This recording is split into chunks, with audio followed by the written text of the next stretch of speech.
సాధన పాదంలో మొదటి సూత్రం. తపస్వాధ్యాయేశ్వర ప్రణిధానాని క్రియాయోగ. తపస్వాధ్యాయేశ్వర ప్రణిధానాని క్రియాయోగ. మనం ముందు ఎంతవరకు చదివితే ఈ బాలరామాయణం ఏమనుకుంటాం, ఎందుకంటే వాళ్ళు కూడా ఇవే చేశాడు కనుక. విడదీస్తే తపస్ స్వాధ్యాయ ఈశ్వర ప్రణిధానాని క్రియాయోగ. ఎట్లా విడదీసుకోవాలి? చేయవలసినవి ముఖ్యంగా 3 విభాగాలు. క్రియ అంటే చేయటం కదా, మరి క్రియాయోగము అంటే యోగాభ్యాసంలో చేయవలసిన పనులు. అలా అనుకోకుండా ఇది వేరే ఒక యోగా స్కూల్ అని చెప్పి పెట్టారు, మాది క్రియాయోగం. అట్లా ఉండదు. భోజన హోటల్ అనుకోండి, మాది కేటరింగ్ మాత్రమే. మరి వండటం ఇంకో హోటల్. రెస్టారెంట్ పెట్టాము, హోటల్ అండ్ రెస్టారెంట్. వెళ్ళి కూర్చుని భోజనం అండి అంటే టికెట్ చింపుకున్నాం, అక్కడ కూర్చున్నాం. మాది కేటరింగ్ మాత్రమేనండి, ఇంకో టికెట్ కావాలి. ఎక్కడ అంటే కుకింగ్ హోటల్ అని ఇంకోటి ఉంటుందట. అలా ఉంటే ఏం లాభం? క్రియాయోగం ఒక యోగం వేరే, కర్మయోగం ప్రాక్టీస్ చేస్తున్నాం. మేము జ్ఞానయోగం ప్రాక్టీస్ చేస్తున్నాం, స్నానం కూడా అక్కర్లేదు. ఉన్నాయి కదా మార్గాలు, కంపు కొడుతూ ఉంటుంది పక్కకి. అవి ఒక్కొక్కటి ఒక్కొక్క యోగం ఎన్నడూ కాదు. ఒకే యోగాభ్యాసానికి చెబుతున్న మార్గాల్లో క్రియాయోగము అనగా క్రియాచరణ స్వరూపమైన యోగాభ్యాసము. ఇది యోగం కాదు, వేరే. అది జాగ్రత్తగా అర్థం చేసుకోవాలి, అపార్థం చేసుకోకూడదు. అంటే ఆచరించవలసిన పనులు రూపమైన యోగాభ్యాసం అనగా ఏమిటో చెప్తాను. 3 ముఖ్యమైనవి ఉన్నాయి చూడండి. ఒకటి తపస్సు. మీరు తపస్సు చేయాలటండి. ఓహో, ఇంకా అయినట్లే అనిపిస్తుంది. ఏదో యోగాభ్యాసం అంటే ఇంటి పట్టు నుండి చేయమంటే ఏదో చదువుకుంటున్నా కానీ అయితే లేండి, ఏం పర్వాలేదు. తపస్సు అంటే సినిమాల్లో చూపించినట్టు కాదు, ఇక్కడ వీళ్ళు చెప్పే తపస్సు వేరు. చూద్దాం. తపస్సు ఒకటి చేయాలి, మనం చేయగలిగింది. అది ఏం రోగం ఏం లేదు. స్వాధ్యాయము ఒకటి చేయాలి. స్వాధ్యాయం అంటే ఏమిటి? పవిత్ర గ్రంథములలో ఏ జాతి గ్రంథము అయినా సరే మీ ఇష్టం. వేదం, ఉపనిషత్, పురాణం, ఇతిహాసం, భగవద్గీత, భారతము, భాగవతము, బైబులు, ఖురాను అండ్ అవెస్టా మొదలైన గ్రంథాల్లో ఏదైనా సరే దాన్ని చదవటం పేరు స్వాధ్యాయము అని అంటారు. రోజు కొంతసేపు మీ ఇష్టం వచ్చినటువంటి ఈ పుస్తకాల్లో ఒక పుస్తకం చక్కగా చదువుకుని కూడబలుక్కుని అర్థం చెప్పుకుని ఇంకొకటి చెప్పవలేను. ఇది లేకపోతే యోగాభ్యాసం వ్యవహారం ఏమీ లేదు, క్లోజ్. మాకు అన్ని తెలియవలసినవి తెలిసిపోయినాయండి, పుస్తకాలతో ఏం పని లేదు అన్నటువంటి వాళ్ళు యోగాభ్యాసం కాదు, రోగాభ్యాసం. జాగ్రత్తగా ఉండాలి. మాకు ఆటోమేటిక్ గా తెలుస్తాయండి. ప్రతంపరా ప్రజ్ఞ ఉంది మాకు. ఒకటి ఉంది, అది ఇందాక చెప్పాడు, అది కొంపదీస్తుంది. ఆ పేరు ఎరకబోయి చెప్పాను మొర్రో అని పతంజలి తర్వాత గొడవ పెడుతూ ఉంటాడు. ఇది చెప్పకుండా బాగుండేది. ప్రతివాడు నాకు ఋతంభర ప్రజ్ఞ ఉంది, పుస్తకాలు చదవక్కర్లేదంటాడు. జలుభారంలో ఉంటుంది, ఋతంభరం ఉండదు. వాడికి కాంప్లెక్స్ అది. కనుక స్వాధ్యాయం అంటే ఒకానొక పవిత్ర గ్రంథమును చక్కగా చదువుకోవాలి. సర్వధర్మాన్ పరిత్యజ్య మామేకం శరణం వ్రజ. చదివి ఒక అరగంట ఎవరికైనా 10 మందికి చెప్పండి.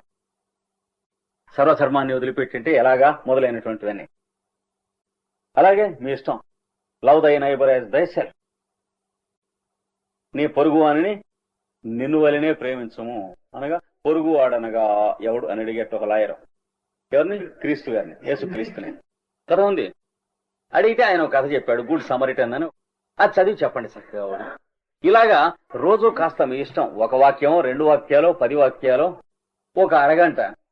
అరగంట అక్కడ టైం చాలకుండా ఉన్నంత ఇక మనం ఇవాళే చచ్చిపోతున్నాం అన్నట్టుగా ఏం జీవించడం లేదుగా. టూ బిజీగా ఉన్నప్పటికీ కూడా అదంతా ఉట్టి క్లీన్ గ్లవ్స్. మనం క్లబ్లో గాని ఆఫీసులో గాని తగలబెడుతున్న టైం చాలా ఉంది. ఇంటికి వచ్చిన తర్వాత అక్కర్లేని కాంప్లెక్స్లన్నీ చాలా బిజీగా ఉన్నాం, అది ఇది టైమే లేదనేటువంటి దొంగ వేషాలు వస్తాయి. కానీ మనం ఇతరత్రా చేస్తున్నటువంటి పనులు చాలా చోట్ల టైం అలాగ దగ్ధం చేసి కాల్చేస్తున్నాం.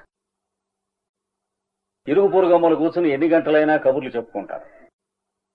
అలాగే ఇరుగు పొరుగు అయ్యలు క్లబ్లో కూర్చుని వాళ్ళ ఆఫీసుల్లో పనిచేస్తున్నటువంటి వారి తాలూకు భార్యలను గురించి ఎంతసేపు అయినా కబురు చెప్పు ఉంటాయి. ఇవి కాదు చేయవలసిన పనులు. అందులో 10వ వంతు టైం చాలు దీనికి. ఏది మనం దుర్వినియోగం చేస్తున్నటువంటి టైంలో 10వ వంతు టైం చాలు. సద్వినియోగం పంట పండుతుంది. అందుకని స్వాధ్యాయం చేయండి చక్కగా. తర్వాత 3వది ఈశ్వర ప్రణిధానము చెప్పాడు కదా. ఇలాగా ప్రణవము చేసి దాన్ని వింటూ ఉండటం, ఉచ్ఛ్వాస నిశ్వాసం మనం చెప్పుకున్నది అది. ఈ 3 మూడింట్లో ఒకటి ఇదివరకు చెప్పేశాడు, మిగతా 2 ఇప్పుడు చెప్పాడు. ఈ 3ను క్రియాయోగం అందరూ అంటే యోగాభ్యాసములో నువ్వు ఆచరణము చేయవలసిన పనులు. సరే, 3వది మనకి కొంత చెప్పుకున్నాం తెలిసినట్టు. 2వది స్వాధ్యాయం ఇప్పుడు చెప్పాం కనుక కొంత తెలిసింది. తపస్సు ఏమిటండోయ్? తపస్సు అన్నారా? అక్కర్లేదు, పెంచితే తప్పు లేదు కానీ పెంచకుండా ఉండడం మంచిది అన్నాడు మనవు. మనుస్మృతిలో ఏం చెప్పాడు? క్లుప్తకే శనక శ్మశ్రు దాంత శుక్రాంబర శుచి.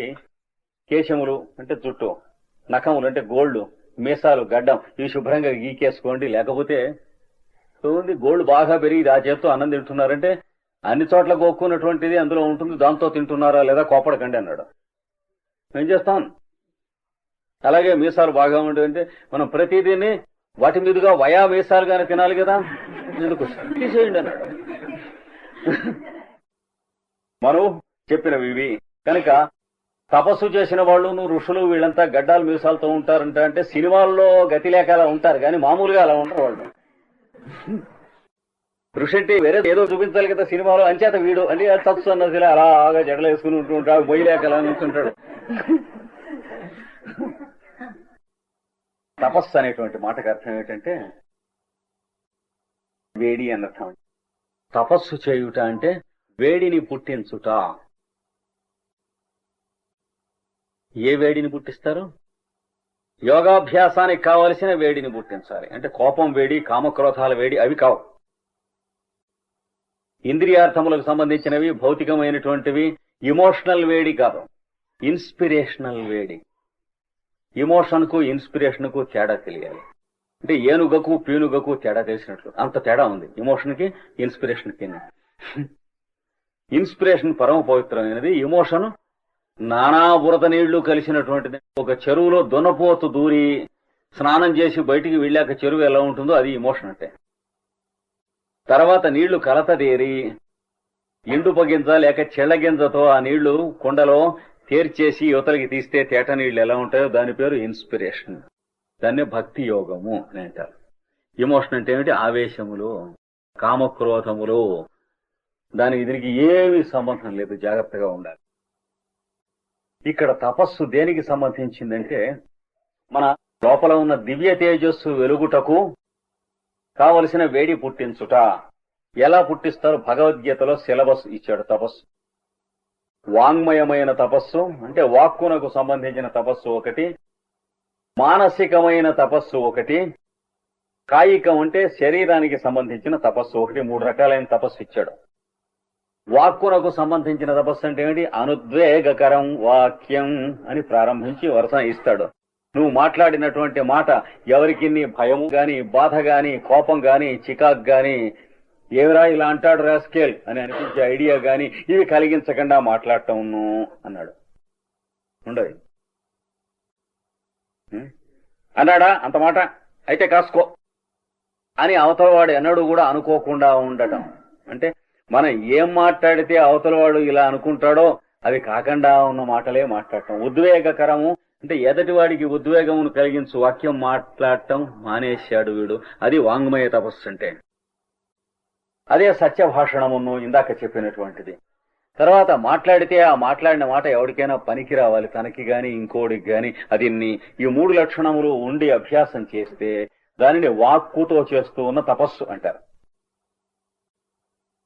తర్వాత అహింస, శాంతి, ఆర్జవం భగవద్గీతలో ఉన్నటువంటి లక్షణాలు ఇచ్చాడు. బాధ పెట్టకుండా ఉంటాం ఎవరిని, వీలైనంత వరకు తన పని తను ఇతరులకు బాధ పెట్టకుండా చేయటం. తనకంటే తక్కువ తెలివైన వాళ్ళు, తక్కువ బలం గలవాళ్ళు, తక్కువ డబ్బు గలవాళ్ళు, వాళ్ళకి ఏమైనా తను చేయగలిగితే ఏదైనా చేస్తూ ఉంటాం. భూతదయ, శాంతి, దాంతి మొదలైనటువంటివి. దీన్ని ఏమంటాడు? మానసికము అయినటువంటి తపస్సు అంటాడు. మనస్సుతో చేసేటువంటి తపస్సు, ఈశ్వర పూజనము మొదలైనటువంటి చెప్తాడు. ఇంకా తర్వాత ఇందులో కూడా వివరిస్తాడు. తర్వాత ఇవి రెండు మేము చేస్తున్నాం, శారీరకమైన తపస్సు చేయకపోయినా పర్వాలేదంటే దమ్మిడికి పనికిరావు నాయన. ఈ ఒళ్ళు ఉంచి 10 మందికి పనికొచ్చే పని ఫిజికల్ ప్లేన్ లో మాన్యువల్ లేబర్ చేస్తే యోగాభ్యాసానికి పనికొస్తావు, లేకపోతే ఎన్ని చేసినా నువ్వు పనికిరావు. అంటే నీ భౌతికమైన శరీరంతో భౌతికమైనటువంటి సహాయం, దానికి ప్రయోజనం ఆశించకుండా రోజుకి కొంతసేపు 10 మందికి నువ్వు చేస్తే యోగాభ్యాసాన్ని నువ్వు పనికొస్తావు, లేకపోతే పనికిరావు. ఇది కాయికమైన తపస్సు, శారీరకం దేహికమైన తపస్సు. కనుక 3 త్రివిధం తప ఉచ్యతే భగవద్గీతలో చెప్పాడు. 3 రకములు తపస్సు అని చెప్పబడ్డారు. మానసికమైన తపస్సు, శారీరకమైన తపస్సు, వాచికమైన తపస్సు. ఈ మూడింటిని గురించి ఇంకొంచెం వివరంగా రేపు చెప్పుకుంటాం. పతంజలి యోగ సూత్రాల్లో సాధన పాదము ప్రారంభం చేసినప్పుడు క్రియాయోగము అనేటువంటి శీర్షిక కింద 3 అంశములు చెప్పారు. అంటే యోగాభ్యాసములో ఆచరింపవలసిన క్రియా భాగము, ఆచరణ భాగము. క్రియాయోగం అనేది వేరే ఒక యోగా స్కూల్ అని చెప్పేటువంటి పెద్దలు ఉన్నారు, కానీ పతంజలి ప్రకారం కానీ భగవద్గీత ప్రకారం కానీ అది పొరపాటు అభిప్రాయం. క్రియాయోగం అని ఒక యోగం ఉండదు. యోగాభ్యాసంలో ఆచరింపవలసినటువంటి భాగము క్రియాయోగం అంటారు. అది నేను చెప్పుకోను. ఇక్కడ ఈ క్రియాయోగంలో 3 చెప్పారు: తపస్సు, స్వాధ్యాయము, ఈశ్వర ప్రణిధానము. ఈ మూడింట్లో కిందటి అధ్యాయంలో మనం చెప్పుకున్న దాంట్లో ఈశ్వర ప్రణిధానము అనే దాని గురించి మనం కొంతవరకు సమంజసంగా బోధపడేటట్లుగా చెప్పుకున్నాం కనుక అది అలా ఉంచేద్దాం. స్వాధ్యాయము అంటే నిన్న చెప్పుకున్నాం. ఏదైనా మానవ జాతికి పనికొచ్చేటువంటి గ్రంథాలు అంటే ది సైన్స్ ఆఫ్ మ్యాన్, దానికి టెక్స్ట్ బుక్స్ ఇవ్వడానికి ఇప్పుడు ప్రపంచంలో ఉన్నటువంటి ఏ యూనివర్సిటీ కానీ ప్రొఫెసర్స్ కానీ తాకతు లేదు. కానీ అనేక జాతులకు ప్రాచీన ద్రష్టలు ఋషులను ఇచ్చినటువంటి గ్రంథములు ఉన్నాయి. వాటిలోనే పురాణములు, ఇతిహాసములు, వేదము, ఉపనిషత్తులు, గాస్పెల్స్, సేక్రెడ్ బుక్స్, స్క్రిప్చర్స్ అని అంటారు. ఆ శాస్త్రం తెలియనప్పుడు ఇప్పుడు మనం నేర్చుకుంటున్నటువంటి సైన్స్లు కానీ టెక్నాలజీలు కానీ మానవుడిని ఏమీ ఉద్ధరించలేవు.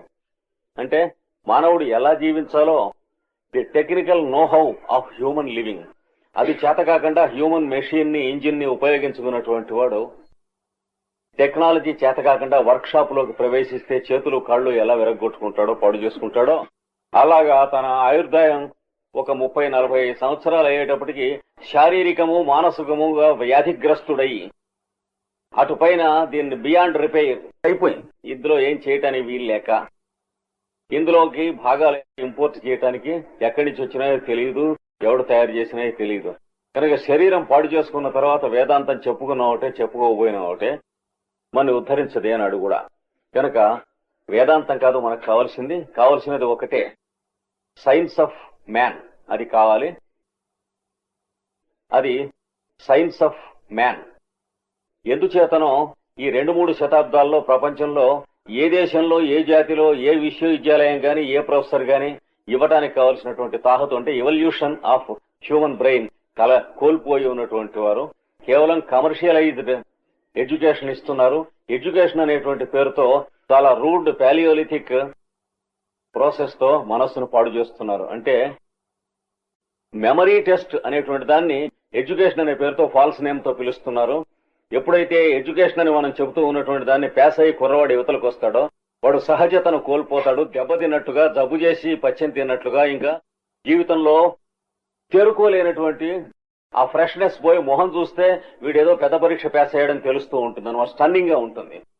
అంటే అంత దెబ్బ బ్లో నర్వ్స్ కి, మైండ్ కి, వాడి ఒరిజినాలిటీకి తగిలేటంతగా ఇతరుల పాఠములు మాత్రం అప్పచెప్పుట, రిప్రొడ్యూస్ చేయుట, వాటి ప్రకారం మాత్రమే నడుచుకొనుట, ఆ పాఠము చెప్పువారు చెప్పేటువంటి ప్రకారం నడుచుకోకపోతే వాళ్ళకి తప్పించటం, 3rd క్లాస్ ఇవ్వటం, ఇట్లాంటి వెటర్నరీ ప్రాసెస్ లో ఎడ్యుకేషన్ గత 1 శతాబ్దం నడుస్తుంది. అది రాను డిగ్రీ ఎక్కువ అవుతుంది కానీ తగ్గటం లేదు. హ్యూమన్ ఎవల్యూషన్ వెనక్కి పోతుంది, అందులో ఏమీ సందేహం లేదు, ఎవడూ కాదనలేదు. అందుకని ఇప్పుడు కావలసినంతగా సైన్స్ ఆఫ్ మ్యాన్ ఇంత అక్కర అది వరకు ఎప్పుడు రాలేదు. ఉదాహరణకి ఏ జాతిలో అయినా సరే లా ఒకటి, మెడిసిన్ ఒకటి అమ్ముకునే గతిపట్టి మానవ జాతికి గతిపట్టిన జాతులు పూర్వ శతాబ్దాల్లో ఎక్కడా లేవు. అంటే human creature has touched the bottom of his lowest existence. ఏ జాతి నరచరిత్ర చూచినా న్యాయము ధర్మము అనేటువంటి తోటి, వైద్యం అనేటువంటి తోటి ఈ రెండు అమ్ముకుని అడుక్కు తినవలసిన గతి నరుడికి ఏ శతాబ్దిలోనూ ఏ జాతిలోనూ పట్టలేదు, ఎవరు కాదనలేరు. ఇది చరిత్ర చూస్తే అంటే వాట్ ఏ ఫాల్ చెప్పడానికి వీల్లేదు అంతకన్నా. మోర్ సో ఈ రెండు చేసేటువంటి వాళ్ళు తన జాతికి వ్యతిరేకంగా ఇంకో జాతి యొక్క ప్రోగ్రాం ప్రకారం స్ట్రైక్ చేయటం అనేటువంటి నీచత్వానికి మానవ జాతి ఇతర శతాబ్దాల్లో ఏనాడు పాల్పడలేదు. ఈ రెండు జరగలేదు. ఏవో పొరపాట్లు చేసి ఉండొచ్చు కానీ.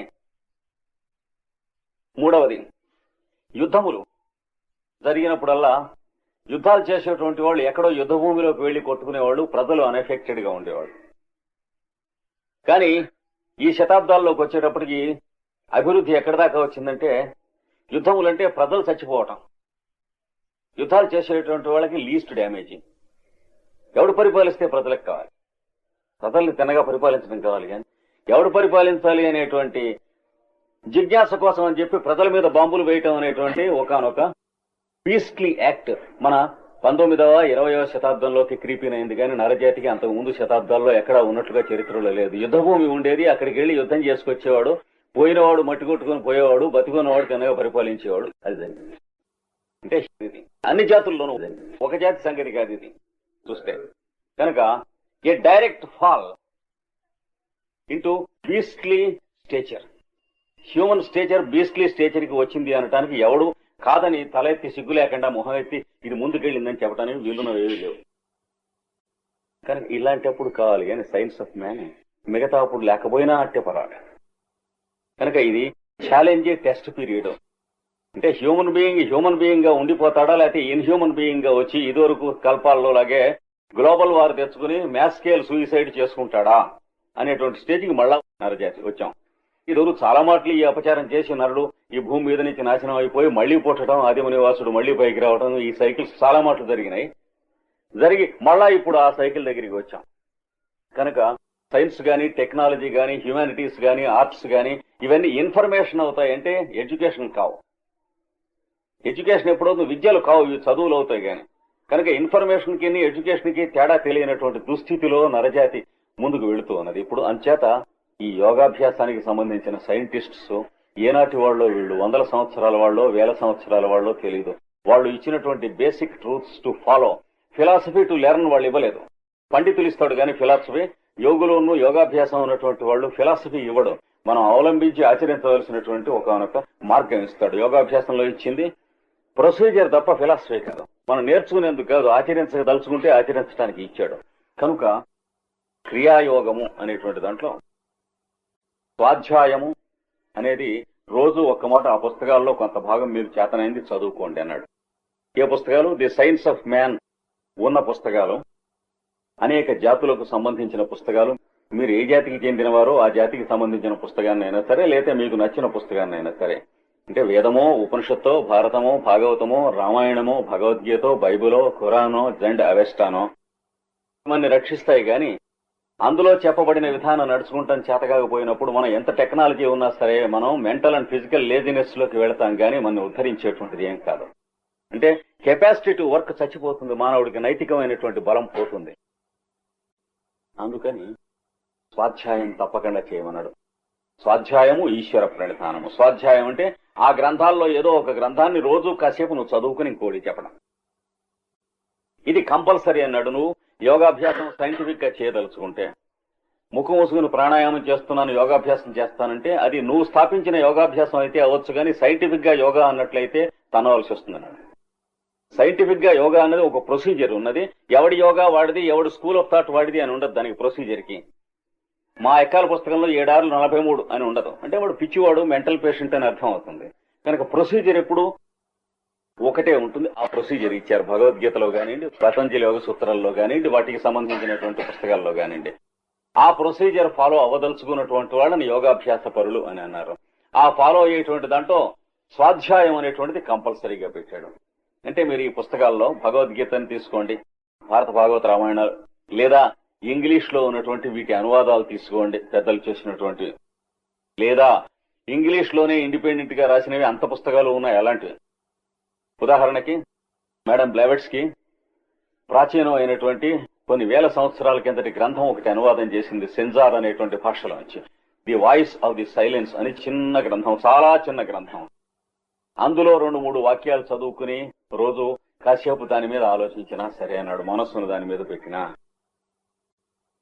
అలాంటి గ్రంథాలైనా సరే. అలాగే ఇమిటేషన్ ఆఫ్ క్రైస్ట్ అని ఒక పుస్తకం ఉంది, అది చదివినా సరే. అలాగే రవీంద్రనాథ్ ఠాగూర్ రాసినటువంటిది సాధన అనే పుస్తకం ఉంది, అది చదువుకున్నా సరే. రోజు బతికున్ననాడు ఒక పుస్తకం పెట్టుకుని రోజు కొంత చదువుకుంటూ ఉండండి, అయిపోతే మళ్ళీ మొదలెట్టి మళ్ళీ చదువుకుంటూ ఉండండి వీటిలలో. ఇది చేయవలసినటువంటి పని. స్వాధ్యాయము అని అంటారు దీన్ని. స్వాధ్యాయము ఈశ్వర ప్రణిధానం మనం చెప్పుకున్నాం. తపస్సు అన్నటువంటి దానికి నిన్న కొద్దిగా చెప్పుకున్నాం, ఈవేళ కొంచెం వివరంగా చెప్పుకుందాం. 3 రకాల తపస్సు చెప్పారు భగవద్గీతలో, అది ఇక్కడ తెచ్చి మనం అనుసంధానం చేసుకోవాలి. మామూలుగా శాస్త్రీయమైన నిర్వచనం, సైంటిఫిక్ డెఫినేషన్ తపస్సును గురించి మనం చెప్పుకోకపోతే, తపస్సు అంటే గడ్డాలు పెంచడం, మీసాలు పెంచడం, గోళ్లు పెంచుకుంటాం మొదలైన రట్టి హ్యాబిట్స్ కింద అర్థం అవుతాయి. అంటే సినిమాలో మనం చూస్తామే తపస్సు చేస్తున్నాడని, అలాంటి నాస్టీ థింగ్స్ తప్ప తపస్సు అంటే ఏమిటో మనకు తెలియటానికి అవకాశం లేదు. తపస్సు అనగానే అవన్నీ మనకు కనిపిస్తాయి. వాళ్ళంతా అంటే బుర్ర మీద రుద్ది వదిలిపెట్టారు అవన్నీ. వాడు వెళ్ళి తపస్సు చేసుకుంటున్నట్ట అని, 10,000 సంవత్సరాలు తపస్సు చేసేట, నిరాహార దీక్షతో స్నానం చేయలేదుట అంటే వాడి ఒంటి మీద ఎంత మడ్డి పట్టు. కళ్ళజాటి వాళ్ళ దగ్గరికి వెడితే వారానికి 1 మూట స్నానం చేస్తారు, వాళ్ళ ఒళ్ళులో ఉంటుంది. ఎన్నడూ అట్లా చేయడు తపస్సు చేసేవాడు. రోజు కూడా బ్రాహ్మీ ముహూర్తే బుద్ధేత్ ధర్మార్థౌచ అనుచింతయేత్ కాయక్లేశాంశ్చ తన్మూలాన్ వేదతత్వార్థమేవచ. పొద్దునే తెల్లవారుసామున లేవటం దగ్గర నుంచి మైత్రం, ప్రసాదనం, స్నానం, దంతధావన, మంజనం, ఒంటికి చౌరు రాసుకోవాలి. ముందు చౌరు రాసుకుని స్నానం చేసే లోపల టైం ఉండటం కోసం అని చెప్పి మొహం గడుక్కోవాలి. అప్పుడు మొహం గడుక్కుని చౌరు రాసుకుని స్నానం చేయటం కాదు, మనువు చెప్పాడు. ఒంటికి చౌరు రాసుకుని, తలకి చౌరు రాసుకుని, రోజును పళ్ళు అమ్ముకుని, ఇంకేమన్నా దొడ్లో పనులుంటే నీళ్లు దొరకటం అట్లాంటివి చేసి అప్పుడు స్నానం చేయన్నాడు. ఇంచేత చౌరు రాసుకున్న తర్వాత శరీరానికి పరిశ్రమ చేసిన వాడు అవుతాడు. దానివల్ల శాస్త్రీయమైనటువంటి మెలకువలు చాలా ఉన్నాయి. ఇట్లాంటివన్నీ శుచిత్వాన్ని గురించి తెలియజేస్తాయి. గోళ్లు కూడా పెంచుకోవద్దని చెప్పాడు మనువు. స్పష్టంగా ఆయుర్వేద శాస్త్రంలో ఒకటి, మనుస్మృతిలో ఒకటి, క్లుప్తకేశ నఖస్మశ్రుహు, గోళ్లు ఒకటి, మీసాలు ఒకటి, గడ్డం ఒకటి, జుట్టు ఒకటి క్లీన్ గా అట్టి పెట్టుకో, షార్ట్ గా పెట్టేసి అన్నాడు. గోళ్లు బాగా పెంచుకున్నటువంటి వాడు ఆ గోళ్లతో ఎక్కడ గోక్కున్నది, ఆ గోళ్లలో ఏముందో దాంతో తింటూ ఉంటాడు అన్నాడు. తినగల చేత్తో తింటాడు కదా. లేకపోతే మరి ఫారినర్స్ అల్లే చెంచాలతో వాటితో మొదలెట్టాల్సి వస్తుంది. గోళ్లు పెంచుకున్నవాడు వాటిని తినగా కడుక్కుంటాడని నమ్మకం. ఇండియనే కదా, అక్కడ కూడా ఫారినర్ కాదు కదా. చేత అది కూడా ఇప్పుడు ఇండియన్ లాగే వాడుకుంటాడు వాటిని కూడా. అలాగే మీసాలు బాగా పెంచి ఏదైనా తింటూ ఉంటే ప్రతిదీన్ని మీసాల మీదుగా తినవలసి వస్తుంది. మీసాలకు అంటకుండా ఏది తినడానికి అవకాశం లేదు. Very dirty thing. ఇవన్నీ 8,000 సంవత్సరాల కిందట కామన్ సెన్స్ అనేటువంటి ఒక స్టాండర్డ్ పెట్టుకుని మిగిలిన స్పెషల్ సెన్స్లన్నింటినీ కూడా తీసేవతలు పారేసి స్పెషలైజేషన్ ఎత్తేసాడు. కామన్ సెన్స్ ముందు ఉండనివ్వండి, అది ఉంటే స్పెషలైజేషన్ అన్నాడు. దానికి ఏర్పాటు చేశాడు. ఋషులంతా కూడా కామన్ సెన్స్ కి సంబంధించిన వాళ్ళు, పండితులంతా కూడా స్పెషలైజేషన్ కి సంబంధించిన వాళ్ళు. కామన్ సెన్స్ లేని స్పెషలైజేషన్ సముద్రంలో దారి తీసేస్తుంది. జాగ్రత్తగా ఉండాలి ఎప్పుడు కూడా. స్పెషలిస్ట్ అంటే ముందు కామన్ సెన్స్ ఉన్నాక స్పెషలిస్ట్ గా వాడిని తయారు చేయాలి. కనుక స్వాధ్యాయం అయిన తర్వాత తపస్సు అనే దాని గురించి శాస్త్రీయమైనటువంటి నిర్వచనం ఇక్కడ చెబుతున్నారు. చూడండి. దేవద్విజ గురు ప్రజ్ఞా పూజనం శౌచమాద్యవం. భగవద్గీతలో కొటేషన్ ఇస్తాను మీకు, తర్వాత మీరు చూసుకోవచ్చు కావాలంటే. 17వ అంటే చివరిది కాక దాని ముందవ అధ్యాయం, 17వ అధ్యాయంలో 14, 15, 16 శ్లోకాల్లో తపస్సుకి శాస్త్రీయమైన నిర్వచనం ఇచ్చారు. దేవతలను పూజ చేయటం, అనగా గాలి, నిప్పు, నీరు మొదలైనటువంటి వాటిని పొల్యూషన్స్ చేసుకునేటువంటి పాలియోలిథిక్ ఇన్స్టింక్ట్స్ పోవాలి మనిషికి. దేవతలంటే ఎవరు? గాలి, నీరు, నిప్పు మొదలైనవి. వాటిని పనికి రాకుండా చేసుకుని లైఫ్ ఏదో ఇండస్ట్రీస్ పెంచుకుంటున్నాం, కమర్షియలైజ్ చేస్తున్నట్టు యువర్ గోయింగ్ బ్యాక్. అడి ఎడం చేయి కుడి చేయి తేడా తెలియకుండా ఏడుస్తున్నాం. అందుకని దేవ పూజనం అంటే ఏమిటి? పరిసర ప్రాంతాలు బాగా ఉంచుకుంటాం, నువ్వు ఉన్న నేల బాగా ఉంటాం, నువ్వు వాడుకునేటువంటి నీళ్లు బాగా ఉంటాం, ఆ నీళ్లు ప్రవహించేటువంటి నది బాగా ఉంటాం, దాంట్లోంచి వచ్చినటువంటి కాలువ బాగా ఉంటాం, దాంట్లోంచి వచ్చిన చెరువు బాగా ఉంటాం, దాంట్లోకి డ్రైనేజీలు అవి పెట్టుకోకుండా ఉంటాం, అంటే మట్టి ఉంచుకుంటాం అని అర్థం. మరి ఇండస్ట్రీస్ ఎట్ట లేకపోతే ఏమైనా ప్రశ్న వేసుకుంటే సమాధానం లేదు. ఇండస్ట్రీస్ అక్కర్లేదనేటువంటి దానికి పెద్దవాళ్ళంతా చెప్పారు, గాంధీ గారు మొదలైన వాళ్ళు చెప్పారు. వాళ్ళు చేసిన మహాపచారం ఒకటే, టైం రాకుండా ముందు పుట్టారు. ఎవడు పుట్టమన్నాడు? Nobody could understand. ఇంకొక 15-20 సంవత్సరాలు 30 సంవత్సరాలు పోయేటప్పటికి దాన్ని మళ్లీ బోధించేటువంటి వాళ్ళు వస్తారు. అప్పటి మానవ జాతి మళ్లీ వెనక్కి తిరుగుతుంది. అంటే కొన్ని దాలు ఇండస్ట్రీస్ అది దాటి అనవసరం. మానవుడు చెడిపోయేటంతగా, నీళ్లు మంచినీళ్లు దొరకకుండా ఉండేటంతగా, గాలి తిన్నగా లేకుండా పొగతో గొట్టాల్లో ఉన్నటువంటి చిమినీ గొట్టాల పొగతో గాలి పీల్చేటువంటి కర్మగతి పట్టేటట్లుగా ఇండస్ట్రీస్ తయారు చేసుకుంటంలో కామన్ సెన్స్ ఎంత ఉంది అనేది we have to pity the logic of the human fellow. ఏం సందేహం లేదు. ఇటు సమాధానాలు లేవు. ఇవి డైరెక్ట్ గా మనం కొట్టుకుంటూ ఉన్నాయి. అంటే మనకు మనం అపచారం చేసుకుంటూ సూయిసైడల్ పాలసీస్. కనుక దేవతా పూజనం జాగ్రత్తగా ఎప్పుడూ చేసుకుంటూ ఉండమన్నాడు. ఇల్లు కడుక్కుంటాం దగ్గర నుంచి, ఇల్లు కడుక్కునేటువంటి నీళ్లు శుచిగా ఉంచుకుంటాం దగ్గర నుంచి, ఊళ్ళో చెరువులో ఉన్న నీళ్లు శుచిగా ఉంచుకుంటాం దగ్గర నుంచి, చెరువు దగ్గరికి ఇంటికి దారి శుచిగా ఉంచుకుంటాం దగ్గర నుంచి, బాటలు వీధులు మొదలైనటువంటి శుచిగా ఉంచుకుంటాం దగ్గర నుంచి, సివిక్ లైఫ్ అనేటువంటిది ఏదైతే చెప్పారో ఆ సివిక్ లైఫ్ దగ్గర నుంచి, హైజీనిక్ లైఫ్ దగ్గర నుంచి, వాతావరణం పరిసర ప్రాంతాలు బాగుంటాం మొదలైనటువంటివన్నీ కూడాను దేవతా పూజన కిందికి వస్తాయి. గాలి ఇక్కడి నుంచి మన ఇంటి దగ్గర నుంచి పక్కింటి వాడికి వెడుతూ ఉంటే వాడికి ముక్కులు బద్దలయ్యేటట్లుగా తయారు కాకూడదు. ఏదన్నా అతనైతే ఒక అగరొత్తి పెట్టు, నీకు పనికి వస్తుంది, వాడికి పనికి వస్తుంది, లేదా కొంచెం ధూపం వేయి, పనికి వస్తుంది. ఇట్లాంటివి చేసుకోండి. అలాగే నీళ్లు పరిశుద్ధంగా ఏర్పాటు చేయండి. ఎవడి మటుకు వాడు సిటీ హైజీను, టౌన్ హైజీను తిన్నగా చేసుకుని సివిక్ లైఫ్ కి పనికొచ్చేటువంటి వాళ్ళు మనకున్న 2 కాళ్లే అని రుజువు చేసుకోవాలి మనం ప్రవర్తించే ప్రవర్తనలో ఎక్కడికెక్కడ. అది మన భారతీయులకు చాలా కష్టం. బాగా సదుపాయంగా ఏదైనా తయారు చేస్తే అది బదలగొట్టేయటం, కోసేయటం చేస్తాం కదా. చెప్పే కదా, సినిమా హాల్ లాంటి దాంట్లో కుషన్స్ లగ్జూరియస్ గా వేస్తే బ్లేడ్స్ పెట్టి కోసేసేటువంటి జాతి. అంటే we don't deserve good things. రక్తంలో ఉంది అది. అంటే బెటర్ గా అవడానికి పాసిబిలిటీ లేని నోచుకోని జాతి మంది. అది ఈ పవర్టీ కాదు, అది మొరాలిటీ పవర్టీ. ఏమన్నా సదుపాయంగా వాళ్ళు ఎవరన్నా చేసిన రాళ్లు కొట్టాం, లైట్లు బాగుండేట్టుగా పెడితే ఏం చేస్తాం? ఎత్తుకుపోతాం. అంటే మనం అర్హులం కాము అనమాట ఎంజాయ్ చేయడానికి. ఒక్కో జాతి అలా ఉంటుంది ప్రపంచంలో. ఇది ఒక్కటే జాతి ఇలాంటి చిత్రమైన జాతి. ఇంకే జాతి కూడా ఎంజాయ్ చేస్తారు. ఎంజాయ్ చేయటం అంటే పాడు చేయడం. అంటే ఒక్కో జాతి బ్లడ్ లో ఒక్కో లక్షణాలు ఉంటాయి. మన జాతి బ్లడ్ లో ఈ లక్షణం ఉంది, సిగ్గుపడరాదు, కోరమని ఏడుస్తూ చెప్పుకోవాలి. ఏం సందేహం లేదు. మనం ఎంఏ చదువుకున్నా అంతే, పిహెచ్డీ చదువుకున్నా అంతే, మెడిసిన్ చదువుకున్నా అంతే, లా చదువుకున్నా అంతే. ఎందుకంటే యూనివర్సిటీల్లో సైన్స్ ఆఫ్ మ్యాన్ చెప్పరు కనుక. కోపడవద్దు. సమాధానాలు ఉంటే చెప్పండి. ఎవరన్నా చచ్చినట్టు వినాల్సిందే కానీ సమాధానాలు లేవు వీటికి. అన్ని దేశాల్లోనూ అడిగాను. ఎందుకంటే ట్రూత్స్, బేర్ ట్రూత్స్ అవి మనకి నచ్చకపోయినా బాధగా ఉన్నా కానీ నేకెడ్ ట్రూత్స్ అవి కాదనిగా. కనుక ఇది ఒకటి ముందు నేర్చుకోవాలి. దేవ పూజనం ముందు నేర్చుకోవాలి. రెండవది ద్విజ పూజనం. ద్విజ అంటే బ్రాహ్మణులు, బ్రాహ్మణుల్ని అర్చించడం. ద్విజ అనేటువంటి శబ్దానికి నిజమైన బ్రాహ్మణులు అని అర్థం. అంటే బ్రాహ్మణుడు కొడుకు అని కాకుండా బుద్ధి చేత పుట్టుక చేత బ్రాహ్మణ లక్షణాలు కలవాడు. అంటే 2వ జన్మ ఎత్తినటువంటి వాడు. శరీరంతో ఎత్తేది ఒక జన్మ. పక్కవాడికి ఆకలేస్తుంది అనేది మన ఆకలి కంటే ముందు తెలియటం, పక్కవాడికి కష్టం ఉంటుందని మన కష్టం కంటే ముందు తెలియటం. అంటే కమర్షియల్ లైఫ్ కన్నా ఇంకొంచెం వేరే లైఫ్ లోకి పుడతాడు మనిషి. ఆ పుట్టడం వచ్చినటువంటి వాడు అంటే యూనివర్సల్ లైఫ్, ఇంపర్సనల్ లైఫ్ అనే దాంట్లోకి 2వ మాట పుట్టాలి. మొదటిది ఇండివిజువల్ లైఫ్ లో పుడతాడు. అది షెల్ బద్దలైనట్టు, కోడిగుడ్డు షెల్ బద్దలైనట్టు దాంట్లోంచి పర్సనాలిటీలోకి పుడతాడు కొన్ని జన్మలైన తర్వాత. అది కూడా బద్దలైన తర్వాత 3వది ద్విజత్వం లేక సోల్ అనే లైఫ్ లోకి, ఆత్మ అనే జీవితంలోకి పుడతాడు. ఆత్మ అనే జీవితంలో పుట్టినప్పుడు ఆకలి అంటే ఎదటి వాళ్ళకి తనకి సంబంధించిన ఆకలి అని అర్థం, కానీ తన ఆకలి అని అర్థం కాదు, అది దాటిపోతాడు. అట్లాగే నీడ్స్ అని అంటే తనవి ఎదుటి వాళ్ళవి అని అర్థం కానీ తన అని అర్థం కాదు. తను చేసేటువంటి పనిలో పబ్లిక్ వర్క్ ఉంటుంది కానీ పర్సనల్ వర్క్ ఉండదు. వాడికి పర్సనల్ లైఫ్ అంటూ ఉండదు. అది వచ్చినటువంటి వాడిని ద్విజుడు అంటారు. వాళ్ళని ఆరాధించడం నేర్చుకోవాలి. వాళ్ళని చూస్తే సామాన్యంగా మనకి కాంప్లెక్స్ ఉంటుంది. ఏంటంటే వీళ్ళ గొప్ప ఏంటని అది ఆ వ్యాధి పోగొట్టుకోవాలి అన్నాడు. కనుక దేవ పూజనం ఒకటి, ద్విజ పూజనం ఒకటి. అంటే మన వల్ల వాళ్ళకి ఏం అక్కర్లేదు, అది గ్రహించాలి. They are not oblige to any one. ఎవరికైనా ఏమైనా కావాలంటే మంచి మొక్క చెబుతారు, పని కావాలంటే చేసి పెడతారు. మన వల్ల వాళ్ళకి ఏమైనా ప్రయోజనం ఉందా అంటే ఏది ఉండదు. అక్కడ మనం కామన్ సెన్స్ ఉపయోగించి వాళ్ళకి అంజలి కట్టించి వాళ్ళ పాదాల దగ్గరికి వెళ్లి మనం ఏదైనా బాగుపడాలి. సందేహం లేదు.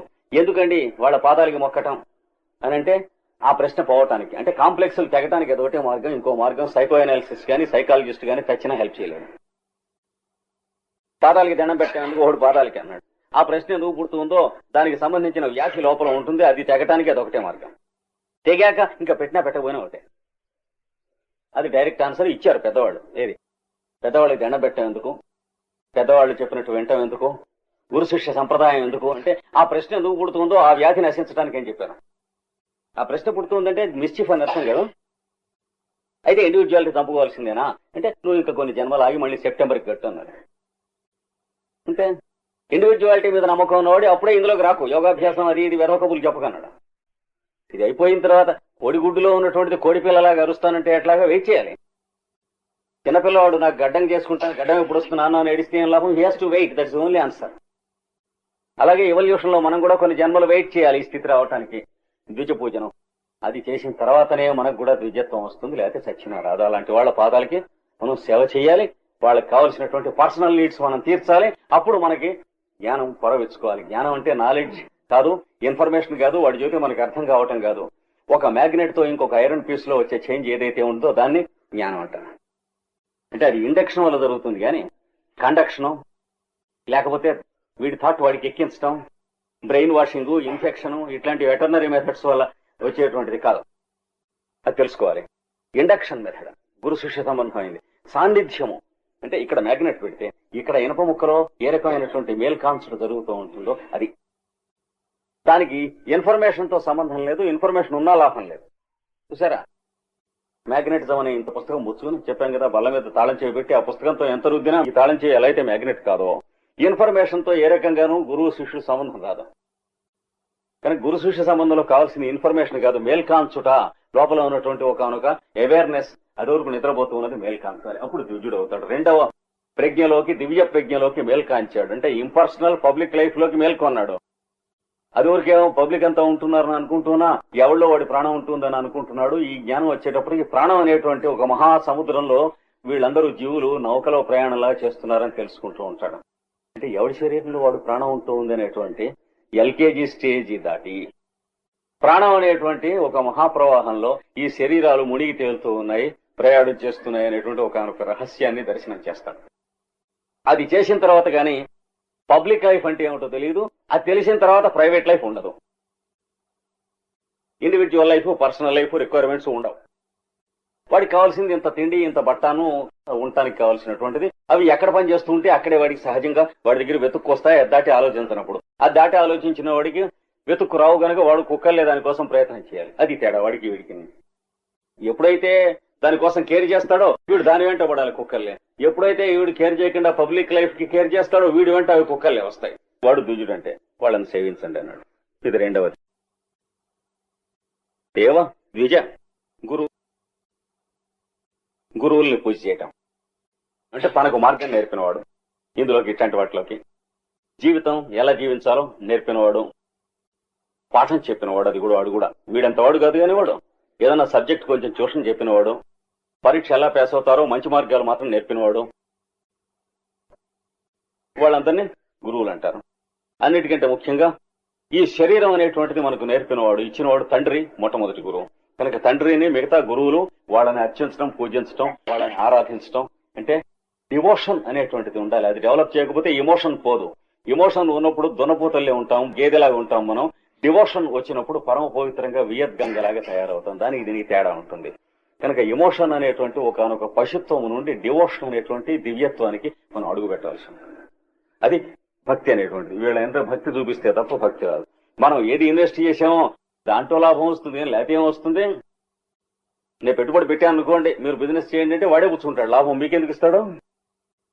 మనం ఏమైనా పెట్టుబడి పెడితేనే అవతలవాడి ఎందు భక్తో ఆదరమో ఏదో ఒకటి పెట్టుబడి నిజంగా హృదయపూర్వకంగా పెడితే అప్పుడు ఇంకో 10 అంతలు వస్తుంది మనకి తిరిగి. ఆ రహస్యం తెలియాలి. కనుక దేవ పూజ, ద్విజ పూజ, గురు పూజ, తర్వాత ప్రాజ్ఞ పూజ. ప్రాజ్ఞులు అంటే ప్రజ్ఞ గలవారు, అంటే బోర్న్ గిఫ్ట్ కలవారని కొందరు ఉంటారు. వాళ్ళని చూసి ఏడబోకున్నాడు. స్పిరిట్ ఆఫ్ కాంపిటీషన్ నేర్పితే పెద్దవాడికి ఏడుస్తాం. అంటే చిన్నప్పుడు కాన్వెంట్ లో చేర్చినప్పుడు మా అబ్బాయికి క్లాస్ ఫస్ట్ రావాలి అని తల్లిదండ్రులు అట్లాంటి బీస్ట్లీ యాటిట్యూడ్ చిన్నప్పటి నుంచి నేర్పారు అనుకోండి. వాడికి మా అబ్బాయి క్లాస్ ఫస్ట్ రావాలంటే మిగతా వాళ్ళ అబ్బాయిలు మట్టుకుపోవాలనే ఆ బీస్ట్లీ ఇన్స్టింక్ట్ చిన్నప్పటి నుంచే మనం వాడికి పెడుతున్నాం. క్లాస్ ఫస్ట్ గా రావాల్సింది చదువు రావాలి, తెలివితేటలు రావాలి, బలం రావాలి, ఆరోగ్యం రావాలి, పాజిటివ్ థింగ్స్ కోరాలి. కానీ నెగిటివ్ థింగ్ కోరేటువంటి విషస్ ఫెలో కాకూడదు మనం.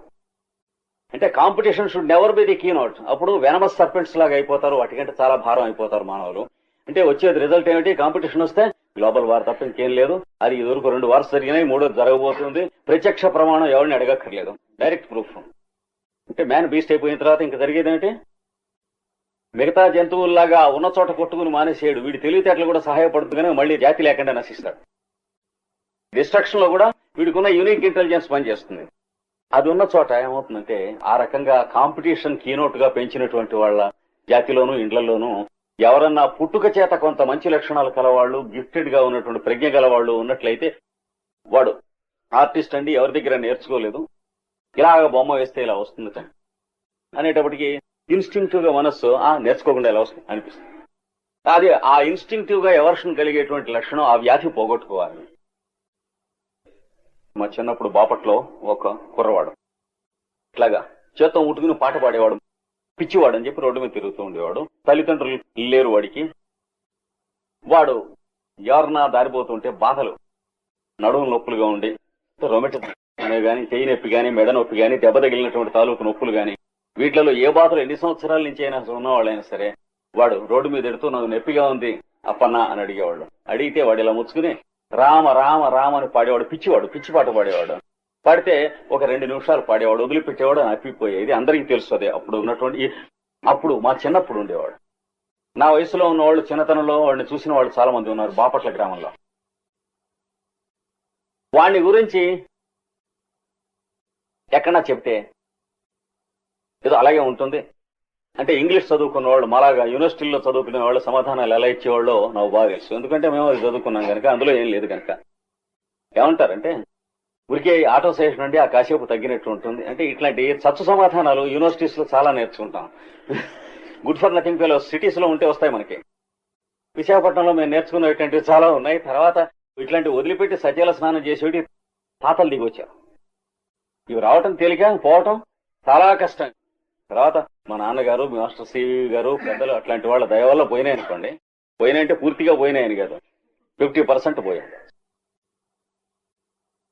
ఇవి రావటం తేలిక కానీ పోవటం చాలా కష్టం. ఇలాగా వాడు ముట్టుకుని పాట పాడితే తగ్గేది అని చెబితే చదువుకున్న వాళ్ళు మాకు చెప్పేవాళ్ళు అనమాట. నమ్మకట్లేంటివన్నీ కూడాను. అది ఊరికేను అట్లా అంటే ఆ టైంకి పోయినట్టు ఉంటుంది. తర్వాత మళ్ళీ వస్తుంది. వాళ్ళని చూసేవా పెట్టేవాడు, నిజమే అనిపించేది. కుక్కబుద్ధియాను. తర్వాత కొంత వయస్సు వచ్చి ఇంట్లో మా నాన్నగారు దైవస్వరూపులు లాంటి వాళ్ళు పెద్దవాళ్ళు ఉన్నారు కనుక తట్టుకుని వెనక్కి తిరిగి నిలబడ్డాం. కానీ లేకపోతే కాలప్రవాహంలో కొట్టుకుని వెళ్ళిపోయేదే కదా. ఎందుకంటే అంత వయసులో ఉన్నవాళ్ళు మనకంటే పెద్దవాళ్ళు చెబుతున్నారంటే తప్పని ఎట్లా అనుకుంటాం. అవన్నీ పోగొట్టి ప్రాజ్ఞ పూజనం కూడా నేర్చుకోండి అన్నాడు. వీడు గిఫ్టెడ్. పుట్టుక చేత పాట గొంతెత్తి పాడితే కమ్మగా అందరూ కూడా తన్మయీకరణం చెందుతారట.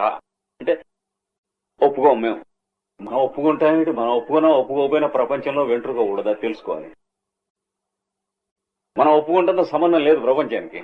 జరిగేవి జరుగుతూనే ఉంటాయి. మహాప్రవాహం, మహా విషయాలు ప్రపంచంలో జరుగుతుంటాయి. మనబోటి వాడు ఎవడో ఒకడు అంగీకరించకపోతే ఏమవుతుంది? ఏమీ అవదు. ఏ ఒక్కడు కూడాను ప్రపంచంలో నాన్ ఎంటిటీ అని మనం గుర్తుంచుకోవాలి. ఎవడికి వాడు తన గురించి. మనం ఒప్పుకోకపోతే ఏమవుతుంది? పంచదార తీయగా ఉంది, నేను ఒప్పుకో అన్నాడు. వీడు పిచ్చాడవుతాడు కానీ పంచదార తీయగా ఉండకపోవటం ఉండదు ఎప్పుడున్నాం. కనుక ప్రాజ్ఞ పూజనం అనేది అంటే మనసులో ఆ వ్యాధి ఆ వంకర్లు తీసేయాలి మనస్సుకి. అది ప్రాజ్ఞ పూజనం అర్చన తెలుసుకోవాలి. హృదయపూర్వకంగా వాళ్ళని గౌరవించడం చేత వాళ్ళు అర్చించడం. అంటే ఏదో బిజినెస్ కోసం ఇన్కమ్ ట్యాక్స్ ఆఫీసర్ గారు వీరిని సన్మానించండి అని చెప్పారు అనుకోండి, 10 మంది ఇండస్ట్రియలిస్ట్స్ అని, లేకపోతే వాడు దొక్క చెప్పి డోలు కట్టేస్తాడు అని చేత వాడికి సన్మానం చేయటం. వాడు చేసే సన్మానాలు వీడికి చెందాం, వీడి వల్ల వాడికి ఫలం రాదు. చూస్తూ ఉంటాం చాలా మంది నాబోటి వాళ్ళు సోమలర్ల పేరు పెట్టుకుని ఇన్కమ్ ట్యాక్స్ ఆఫీసర్ని కమిషనర్ని పట్టుకుని వాడి చేత ఎవడెవడి మీద అయితే కేసులు ఉన్నాయో సినిమా యాక్టర్స్ వాళ్ళని ఇంటికి పిలిచి నీ మీద ఇంత మరి 4 లక్షల రూపాయలు నీకు జుర్మానా పడేట్టుగా ఉంది, 2 లక్షలు మరి కృష్ణాచార్య స్వామికి ఇస్తావా, లేకపోతే 4.5 లక్షలను గవర్నమెంట్ కడతావా అని అడగటం. రోజు చూస్తున్న విషయాలే ఇవన్నీ. ఆ కట్టినటువంటి వాడికి భక్తి ఉన్నది అనలేం,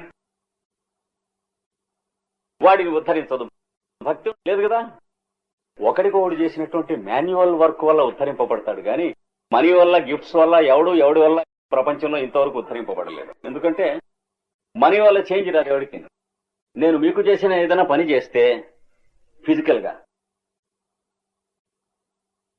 కారు చెడిపోయింది, దారిలో అర్జెంట్ గా వెళ్ళాలి కేసు, మీరు కారు మీద ఎడుతున్నారు, ఎరగను మీ మొహం చేయాపి ఇట్లా సంగతి అంటే అయ్యో కూర్చోండి అని మీరు దింపారు అనుకోండి, దానివల్ల చేంజ్ వస్తుంది. కానీ యువతల వాడికి నీకు నీడ్ వచ్చిందా, ఎంత కావాలి అంటే 40,000, అయితే చెక్ ఇస్తాను తీసుకు, ఏమి దానివల్ల వాడికి చేంజ్ రాదు, వీడికి బాగుపడేవి కావు. చూసారా, వీడు అట్లాగే ఉంటారు. దానివల్ల వాడు గాని వీడు గాని ఫైనాన్షియల్ గా వృద్ధిలోకి వచ్చామని అనుకున్నా వృద్ధిలోకి రావాల్సింది మనిషి గాని ఫైనాన్స్ కాదు, ఆ మార్పు రాదు. కనుక ప్రాజ్ఞ పూజనం కావాలి అంటే గిఫ్టెడ్ ఫెలోస్ ని అప్రిషియేట్ చేస్తే మన గిఫ్ట్ కి అడ్డం ఉన్నటువంటి తొలగిపోతాయి, తమాషగా ఎక్స్పాన్షన్ వస్తుంది మైండ్ లో. అదొకటి తెలుసుకోవాలి. అంటే మన మనఃఫలకంలో ఉన్నటువంటి కాంప్రహెన్షన్ వైడ్ అవ్వాలి, అంటే కిటికీ పెద్దదవ్వాలి. తెలివితేటలు ఎక్కువ అవటం కాదు, తెలివితేటలు ఎక్కువైతే వంకర తిరగచ్చు, కోర్టుకు మరి 10 మాటలు తిరగవలసి రావచ్చు. సుఖపట్టానికి తెలివితేటలు ఎవరికి ఉపయోగించలేదు ప్రపంచంలో ఇంతవరకు.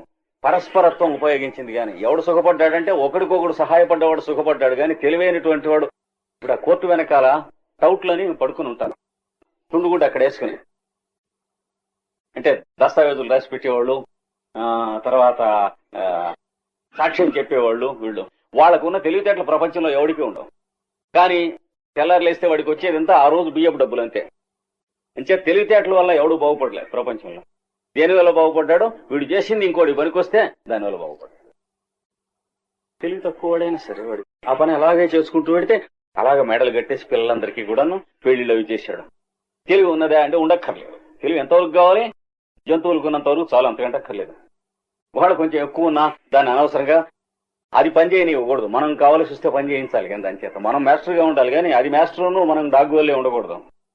అది గుర్తుంచుకోవాలి. అది ప్రాజ్ఞమైనటువంటి పూజనం అన్నాడు. కనుక దేవద్విజ గురు ప్రాజ్ఞ పూజనం. ఇన్కమ్ ట్యాక్స్ ఆఫీసర్కి భయపడో, ప్రయోజనం ఆశించో, లేకపోతే మెప్పు కోసం పూజనం చేస్తే అది ఇంకోరికి తెలుసు, ప్రజలకి తెలుసు. అంటే గ్రాస్ డిసీట్ అండ్ ఇన్సిన్సియారిటీ ఇట్లాంటి దానివల్ల ఏం లాభం? పూజనం అంటే ఏమిటంటే హృదయం వాడి మీద వీడికి పొంగాలి, వీడి మీద వాడికి పొంగాలి, దాన్ని పూజనం. పూజనం తర్వాత శౌచం అంటే శారీరక మానసిక శుచిత్వం. మైండ్ ప్యూర్ గా ఉంటే చాలండి, బాడీ ఎలా ఉన్నా అని పిచ్చి కబుర్లు చెప్పడుతున్నాడు. గడ్డ పెంచేసి, గోల్డ్ పెంచేసి, జుట్టు పెంచేసి, స్నానం చేయకుండా, చొక్కా మార్చకుండా అలా ఏమిటంటే జపం చేస్తున్నా, ధ్యానం చేస్తున్నా, కంపుకూడదు. శరీరం కాదండి కావాల్సింది, లోపల ఉండాలి. లోపల ఉండాలంటే బయట ఉండకూడదు అర్థం, తనాలి, జాగ్రత్తగా ఉండాలి. Be scientific and precise, be practical, జాగ్రత్తగా ఉండండి. కామన్ సెన్స్ కి అగెన్స్ట్ గా ఎవడన్నా చెబితే ఎన్నడూ వినకూడదు. కామన్ సెన్స్ ని మించినటువంటి సోర్స్ లేదు నాలెడ్జ్కి. భగవంతుడు మనకి ఇచ్చిన దీపం కామన్ సెన్స్ అనేది. దాన్ని పక్కనట్టి ఎవడో చెప్పింది వింటే ఎట్లాగా? లోపల నుంచి చెబుతూ ఉంటుంది సత్యం. ఒరే, శారీరక శుచిత్వం కూడా కావాలి, అది ఉండి మానసిక శుచిత్వం ఉండాలి.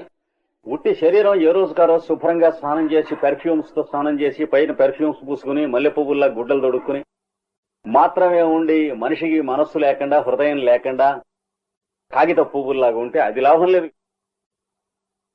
అంటే బిజినెస్ పురుగు లేకపోతే ప్రొఫెషనల్ పురుగు, మనిషి మిగలడు, పురుగు మిగులుతుంది. అలా ఉండి కాదు కానీ శరీరం బాగుండాలి, మనస్సు బాగుండాలి. శారీరక మానసిక శుచిత్వం ఏదైతే ఆచారకాండ అని పెద్దవాళ్ళు చెప్పారో అది ఆచరిస్తూ ఉండాలి. మనస్సుతో చేయవలసినటువంటివన్నీ చేస్తూ ఉండాలి. ఇవి చేస్తే మానసిక శుచిత్వం ఎలాగో వస్తుంది, శారీరక శుచిత్వం కూడా ఉండాలి. తర్వాత ఆర్జవం. ఆర్జవం అంటే రుజుత్వము, అంటే స్ట్రైట్ ఫార్వర్డ్ మైండ్. ఎవడన్నా ఏదైనా చెబితే అది చెప్పింది చెప్పినట్టు తీసుకుంటాం. మనం సొంతంగా ఆలోచించడం, వీడెందుకు చెప్పాడని ఆలోచిస్తే దాని బరువంతా మన బుర్రకే ఉంటుంది కానీ అవతల వాడికి ఏమో ఉండదు. జాగ్రత్తగా కామన్ సెన్స్ వాడి చూడండి. అయితే మనం దెబ్బతినామా? ఎన్నడూ దెబ్బతినాం. ఎందుకంటే మన ప్రొసీజర్ మనకు ఉన్నటువంటి వాడు అవతల వాడు ఏం చెప్పినా మనం నమ్మినా దెబ్బతినాం. వాడు చెబితే మనం నమ్మి ఆచరిస్తే కదా దెబ్బతినేందుకు. మనం ఆచరించవలసింది పెద్దలు మనకి చెప్పేది ఎప్పుడూ ఉంటూనే ఉంటుంది. వాడు చెప్పినటువంటిది నాకు ఏదో పిల్ల పెళ్లి చేసుకుంటాను, నాకేమైనా సహాయం చేయండి అన్నాడు. చేతనైతే చేశారు 100 రూపాయలు. వాడు అది పట్టుకెళ్ళి కాటన్ మార్కెట్ కట్టాడు అనుకోండి, మీకు వచ్చే నష్టం ఏం లేదు. లేదా మీరు చేయలేకపోతే చేయమానేసేయండి. అంతేగాని వీడు పట్టుకెళ్ళి కాటన్ మార్కెట్ కట్టుకుంటాడా అని ఆలోచిస్తే మీ బుర్రకే దాని తాలూకు బరువు తప్ప వాడికేం నష్టం లేదు. మీరు ఇవ్వకపోతే ఇంకోటి ఇస్తాడా? అంటే జెన్యూన్ కేసు అవునా కాదా అని మీరు డౌట్ చేసినందువల్ల డౌట్ చేసిన వాడికే దానివల్ల బాధ, కానీ డౌట్ చేయబడ్డటువంటి వాడికి ఎన్నడూ బాధ లేదు. వాడు అంటే తప్పు చేసేవాడు ఎప్పుడు తప్పు చేస్తూనే ఉంటాడు, ఒప్పు చేసేవాడు ఎప్పుడు ఒప్పు చేస్తూనే ఉంటాడు. దాని దరిద్రం మీకు అంటుకుంటూ ఉంటాడు. అది తెలుసుకోవాలి. వీడు తప్పు చేశాడో ఒప్పు చేశాడో అని ఎవడైతే ఆలోచించాడో వాడికి దారిని పోయే దరిద్రం అంటుకుంటుంది తప్ప వాళ్ళిద్దరూ మారరు. తప్పు చేసేవాడు ఎన్నడూ మారడు, ఒప్పు చేసేవాడు అంతకంటే మారడు. నిజంగా కూతురు పెళ్లి చేసుకునేందుకు మాత్రమే డబ్బులు లేక అడుక్కునేటువంటి వాడు ఎన్నడూ 4 కోసిన అబద్ధం ఆడడం. లేనటువంటి వాడు రోజు ఒక్కొక్క ఊళ్ళో కూతురికి పెళ్లి చేస్తున్నానని అడుక్కుంటూనే ఉంటాడు. ఎవడన్నా తన్నినా మానడు. ఎరా కింద సంవత్సరం ఇక్కడ కూతురు పెళ్లినో మరి ఇక్కడ అంటున్నావు ఏమిటని పటపట వాయించారు అనుకోండి, ఇంకోటి డిస్ట్రిక్ట్ మారుస్తాడు. అంటే పుట్టుక చేత ఉంటుంది. ఆ స్వభావం ఉన్నవాడు ఇందులోకి మారడం. ఈ స్వభావం ఉన్నవాడు కోసినా ప్రాణం పోయినా తిండి లేకపోయినా అబద్ధం ఆడడం ఉంటుందండి. పుట్టుక చేత ఉంటుంది. ఎందుకు ఉంటుంది అనేది ఇప్పుడు తెలిసే సైన్స్ కాదు, మెల్లిగా చెప్పుకుందాం పతంజలి యోగ సూత్రాలు అయిన తర్వాత. కనుక ఆర్జవం అంటే మీరు ప్రపంచంలో అవతల వాడిని బట్టి వాడికి ఏం కావాలో చూడండి. వాడు ఏం చెప్పాడో వినటం కాదు, మీకు కావాల్సింది వాడికి ఏం కావాలో వినండి. ఆచారం నేర్చుకోండి. Don't listen to what others speak, listen to what others need.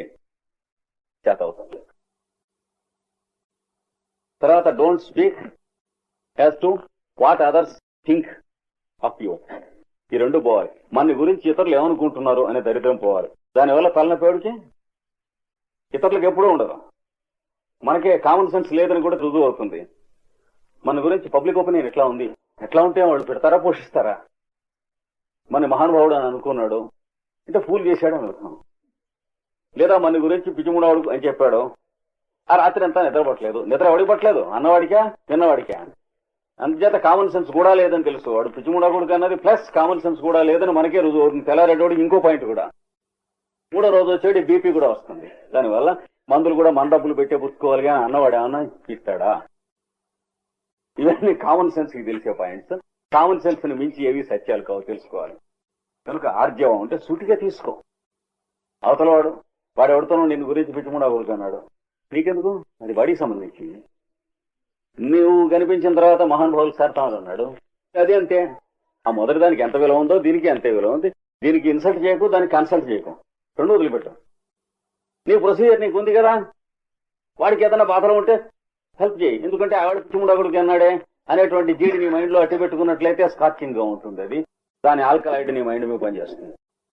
దీని సైన్స్ తెలియాలి.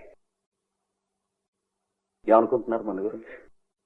దారంబడిపోతూ ఉంటే ఇద్దరు మాట్లాడుకుంటూ ఉంటే మన గురించి ఏమో అనిపిస్తుంది. వ్యాధి అంటారు అది.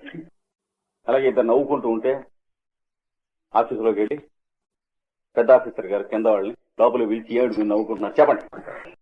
వాడు ఏదో పాపం అంత ముందు రోజు తీసిన సినిమానో ఏదో బజార్లో నవ్వుకుంటూ ఉంటాడు. ప్రతి వాడికి వీడుకోలేనా? Too much important. అంటే మన గురించి అందరూ చెప్పుకుంటున్నారు అనేది ఏమిటి, అంత ఇంపార్టెంటా మనం? అది కామన్ సెన్స్ కి అగెన్స్ట్. ఈ ప్రపంచంలో ఇంతమందిలో మనం ఎక్కడ? అది కామన్ సెన్స్. కనుక ఇవన్నీ పోవాలి. పోతే ఆర్జవం వస్తుంది, రుజు ప్రవర్తన వస్తుంది. చేతైతే సాయం చేయి, లేకపోతే అది చేత కాదని చెప్పి. చేత కాదంటే నిజంగా చేత కాదనమాట వాడికి. అలా ఉంటుంది. అంతేగా రికమెండేషన్ లెటర్ ఇచ్చి పంపించి వాడు వెళ్లే లోపల టెలిఫోన్ చేస్తారు, వీడితో ప్రాణం తీస్తూ ఉంటే ఇచ్చాను, అదేం డోంట్ థింక్ అది రోజు ఊరికి లెటర్ పట్టుకొస్తాడని. ఏం లాభం లేదు. నువ్వే చెడతావు కానీ ఎవడికి లెటర్ ఇచ్చావో వాడు జడ్డు. అంటే వాడి ప్రోగ్రామ్ వాడికి పైన ప్రకృతి వేసే ఉంది, నేచర్. దాని ప్రకారం వాడు నడుస్తాడు. వాడికి ఉద్యోగం ఏ రోజున రావాలో ఆ రోజున వస్తే నువ్వు ఆపను లేవు, ఈ లోపల నువ్వు ఇప్పించను లేవు. అంతకంటే నీ మారల్ సపోర్ట్ ఎప్పుడు నడవదు. నీ దగ్గర మొరాలిటీ లేదు కనుక. మారల్ ఉంటే కదా సపోర్ట్. మారల్ ఉన్నవాడి సపోర్ట్ పక్కన ఉంటే వాడికి అవతల వాడికి కొంచెం పనిచేస్తుంది. కానీ మన దగ్గర రికమెండేషన్ లెటర్ ఇచ్చి టెలిఫోన్ చేసేవాడి మొరాలిటీ ఏమిటి?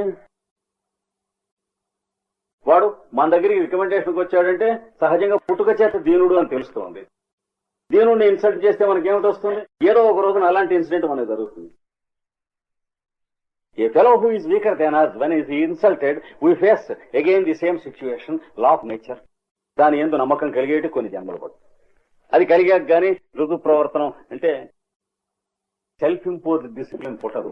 అంతకుముందు భయం కోసం డిసిప్లినే కానీ పశుత్వంలో సొంతంగా డిసిప్లిన్ అప్పటికి పుడుతుంది. దాని మీద నమ్మకం కలిగాక ఈ ఆర్జవం వస్తుంది. అంటే సూటిగా వినుట, సూటిగా పలుకుట, సూటిగా ఊహించుట, సూటిగా చేయుట పనులు. ఇంతే. కాంప్లికేషన్స్ ఉండవు, ఇంప్లికేషన్స్ ఉండవు. ఇదేంటో నాకు పొరపట్లేదండి. ఈ పరిస్థితులు మన బుర్రలో ఉంటాయి, చుట్టుపక్కల మనుషులు ఉంటారు, వస్తువులు ఉంటాయి, కానీ పరిస్థితులు ఉండవు. పరిస్థితులు అనేది సైకలాజికల్ డిసీజెస్. సర్కంస్టాన్సెస్ చాలా చిక్కుగా ఉన్నాయి. సర్కంస్టాన్స్ ఎక్కడ ఉంటాయి? మన ఈ సర్కంఫరెన్స్ లోపల ఉంటాయి.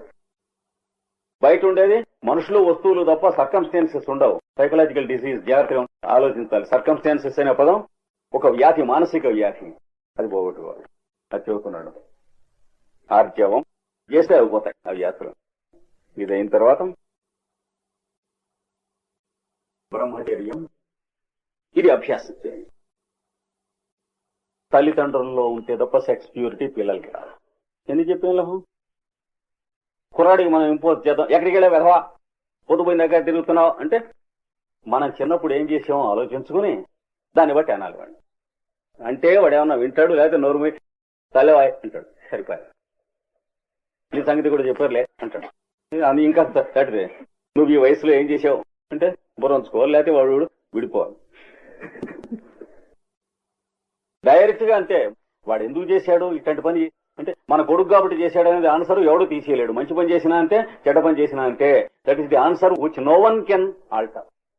అది గోడ దూకేట, మన కొడుకు కాబట్టి దూకాడు. అంతేగాని మెడల్, గోల్డ్ మెడల్ వచ్చింది, యూనివర్సిటీ ఫస్ట్ వచ్చాట అంటే కాబట్టి మన కొడుకు ఒకటే కాదు. మన కొడుకు కాబట్టి గోల్డ్ మెడల్ వచ్చింది అని కాదు. మిగతా కూడా మన కొడుకు కాబట్టి. ఈ పాటి కామన్ సెన్స్ మనకు ఉండాలి. ఉంటే బ్రహ్మచర్యం సంగతి తెలుస్తుంది. అంటే మన పిల్లల్ని బ్రహ్మచర్యం విషయంలో మనం ట్రైనింగ్ ఇవ్వటానికి తగిన స్టేచర్ మనకు ఉన్నదా లేదా వాళ్ళకు మాత్రమే పనికొస్తుంది. అది ఎవడికి వాడు ఆలోచించుకోవాలి. ఒకడు చెప్పేది కాదు అది. అంటే ప్యూరిటీ ఆఫ్ సెక్స్ అండ్ మోనోగమి, అది బ్రహ్మచర్యం అంటే.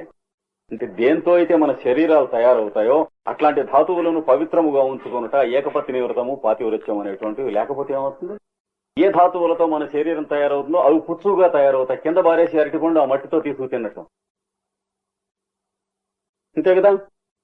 వ్యభిచరించిరి అంటే అర్థం ఏంటి? అరటిపండు వలుచుకుంటే కింద పడ్డది, తీసుకుని మట్టితో తిన్నారు. ఇలాంటిదంటే చూసుకోండి అన్నాడు. సెక్స్ ప్యూరిటీ అంటే చిన్నతనంలో చదువుకుంటూ ఉంటే కుర్రవాడు వివాహం అయ్యే వరకు కూడాను వాడికి కామశాస్త్రం ఉపదేశించాలి గాని సెక్స్ శాస్త్రం ఉపదేశించకూడదు. దాని దీనికి చాలా తేడా ఉంది. కామశాస్త్రం మానవులకు సంబంధించింది, సెక్స్ శాస్త్రం పశుత్వానికి సంబంధించింది. ఆ తేడా తెలుసుకుని చెప్పాలి. అది ఎప్పుడో చెప్పుకుందాం. కనుక వివాహం అయిన తర్వాత వివాహం చేసేటప్పుడు మోటివ్స్ తో చేయకూడదు. ఏదో కట్నం కోసం, లేకపోతే విఐపి వాళ్ళ నాన్నగారు కాబట్టి వాళ్ళ బ్రదర్ ఇక్కడ చేసినట్టయితే తగలడుతుంది. మళ్ళీ వాడు నానా మార్గాలు తక్కువలసి వస్తుంది. లేకపోతే డైవర్స్, ఫారినర్స్ లంబాడి జాతిలాగా ఇతర తెల్ల జాతుల్లో లాగా బతకాల్సి వస్తుంది. దిక్కుమాలి కొన్నాళ్ళ నుండి వదిలేసి ఇంకోదాన్ని చేసుకుంటాం. అంటే ప్రిమిటివ్ రైట్స్ వైట్ రేసెస్ లో జరిగినట్టు జరగవలసి వస్తుంది. అందుకనే భారత జాతిలో కూడా మెల్లిగా 3-4% డైవర్సెస్ క్రీపిన్ అయినాయి ఇప్పటి వరకు. ఎందుకంటే ఆ లక్షణాలు మనం అవలంబిస్తూ పెడుతూ ఉన్నాం కనుక. ఏ జాతులైతే లంబాడీ జాతుల్లాగా ఉన్నాయో వాళ్ళ జాతుల్లో ఉన్నటువంటి లక్షణాలని మనం కూడా, అంటే సెక్షువలైజేషన్ ఆఫ్ సొసైటీ ఎడ్యుకేషన్ లో ఒక భాగంగా వచ్చింది కనుక మనం కూడా అటు జాతి నాశనానికి కారణం అవుతుంది. గత 50 సంవత్సరాల్లో జరిగిన చరిత్ర ఇది. కనుక యంగర్ జనరేషన్ చేయవలసినటువంటిది ఏంటంటే సెక్స్ ప్యూరిటీ అనే దాని ఇంపార్టెన్స్ గమనించాలి. సెక్స్ యొక్క ప్రయోజనం ఏమి, శరీరములు నిర్మాణం అవటం కోసం అని చెప్పి జీవులకు ప్రకృతి ఇచ్చింది. ఆ పని మనం చేస్తున్నాం కనుక మెచ్చుకుని మనకు ఇచ్చినటువంటిదే ఈ ఆనందము అనేటువంటిది, సెక్స్ అనేటువంటి హ్యాపీనెస్. కనుక ఆ ప్రయోజనానికి సంబంధించి ఈ ఆనందం మనం ఆనందించడం, కానీ ఆనందించడం కోసం అని చెప్పి అనుభవించడం అనేటువంటిది అక్కర్లేనటువంటి స్థితి ఒకప్పుడు మానవ జాతికి ఉండేది. అది క్రమంగా రాను పర్సంటేజ్ తగ్గుతూ పతనం అవుతూ ఉన్నది. మళ్ళీ సొంతంగా ఆలోచించుకుని మొదలు పెట్టాలి. మొదలు పెడితే చిన్నప్పుడు ప్యూర్ గా ఉన్నటువంటి వాళ్ళు, వాళ్ళకి వివాహం చేసినట్లయితే ఒకే భార్య ఒకే భర్త ఆమోస్తరుగా జీవితం నడిపి తర్వాత వానప్రస్థాశ్రమం ఇద్దరు కలిసి తీర్థయాత్రలు చేస్తారు, ఊళ్ళు చూస్తారు, ఫ్రెండ్స్. తర్వాత ఇద్దరు కలిసి అరణ్యంలో ఒక చోట ఉంటారు. ఒకళ్ళు ముందుగానో ఒకళ్ళు వెనకగానో శరీరం వదిలిపెడతారు. ఇలాంటి పవిత్రమైనటువంటిది 2 కాళ్లతో జన్మెత్తినందుకు అది అభ్యాసం చేయండి అన్నది బ్రహ్మచర్యం అంటే. అంటే 40-45 ఏళ్ళు వయసు దాటేటప్పటికి ఇంకా దృష్టి సెక్స్ మీద కాకుండా ఇద్దరు లైఫ్ కంపానియన్స్ అనేటువంటి దాని మీద రావాలి. లేకపోతే వ్యాధి ఉన్నది మనిషికి అర్థం. ఇది తెలియాలి. ఇది బ్రహ్మచర్యం అంటారు. తర్వాత అహింస. అహింస అనగా హింస చేయకుండుట. నాన్ వైలెన్స్ కాదు, హార్మ్లెస్నెస్ యాటిట్యూడ్ తప్పది. ఓ పని మనం చేసామా చేయలేదా అనేటువంటి తర్కానికి సంబంధించింది కాదు. జ్వాలాకుల మహర్షి హార్మ్లెస్నెస్ అని పెట్టాడు దీని పేరు, నాన్ వైలెన్స్ అని పెట్టలేదు. ఎందుకంటే వైలెన్స్ అనే పదం జ్ఞాపకం చేయవలసినటువంటి విషయం కాదు ఇక్కడ. అంటే మనసా వాచా కర్మణ అపచారం చేయకుండుట.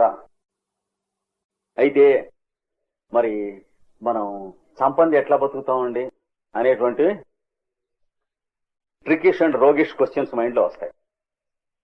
తప్పించుకుంటానికి అహింస అనేటువంటి దాని నుంచి తప్పుకుంటాం కోసం జంతువునో కాయనో పండునో దుంపనో చంపాలి కదండి, తెంపాలి కదండి, లేకపోతే మనం ఎలాగా బతుకుతాం, అసలు బతికిపోమంటారా అని ఇట్లాంటి పోటుకోలు క్వశ్చన్లు, అంటే కోర్టులో క్రాస్ ఎగ్జామిన్ చేస్తారు చూడండి, అది అలాంటి క్వశ్చన్స్ వస్తాయి.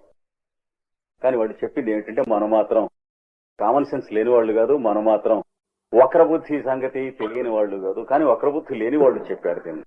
ఏమంటే నీ ఆహారానికి సంబంధించినంత వరకు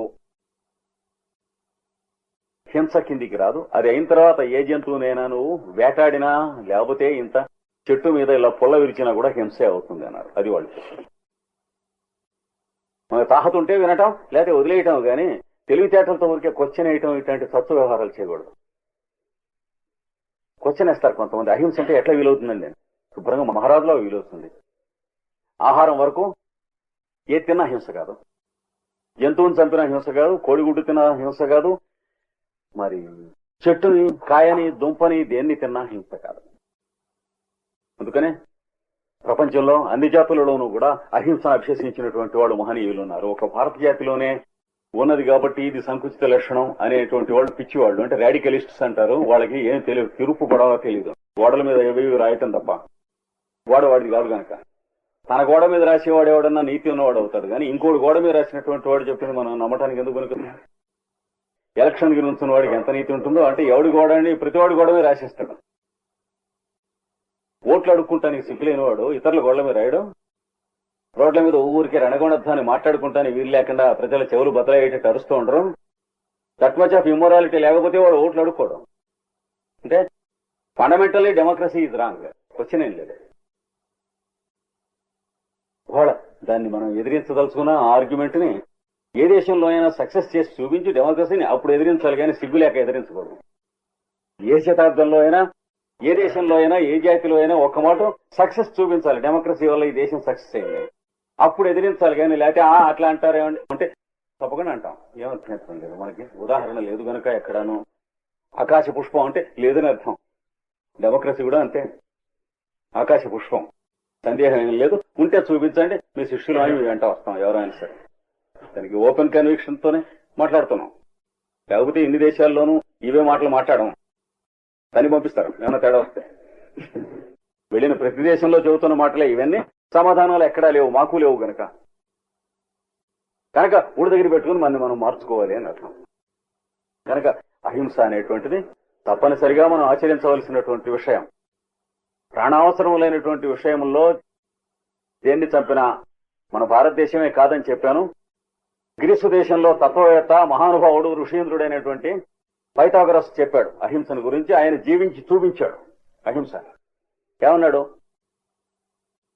weather it is animal or plant is not the question అన్నాడు. మనం తీసుకుంటున్న ఆహారం జంతువా సంబంధించిందా లేకపోతే చెట్టుకు సంబంధించిందా అనేది అసలు ప్రశ్న కానే కాదన్నాడు. కానీ the desire to kill and eat should go అన్నాడు. చంపి తినటం అనేటువంటి దుర్బుద్ధి మనలో పోవలేను. అది పోయినప్పుడు పాలైనా మాంసాహారమే కదా, కానీ ఏం పర్వాలేదు. మాంసాహారమా శాకాహారమా అనేటువంటి పిచ్చి ప్రశ్న కాదు ఇది అన్నాడు పైథాగరస్. పాలు మాంసాహారమే కదా కదా, పెరుగు వెన్న నెయ్యి జంతు భోజనం కాదు, జంతు పదార్థం కాదు. అయ్యో జంతు పదార్థం తిన్నారా అంటే అది కాదు నాయన, జంతువుని చంపకుండా తింటామని చెబుతున్నాం. అలాగే దుంప తెంపకుండా.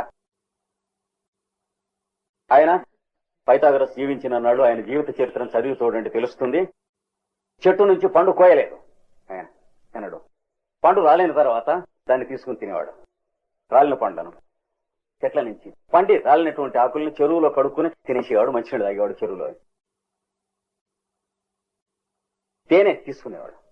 తేనె ఆ తేనె తొట్టులోంచి తను తీయకుండా కిందకి వర్షించినటువంటి తేనె అంటే తేనె పట్టులోంచి కిందకి జారినటువంటి తేనె తీసుకుని అది తాగేవాడు.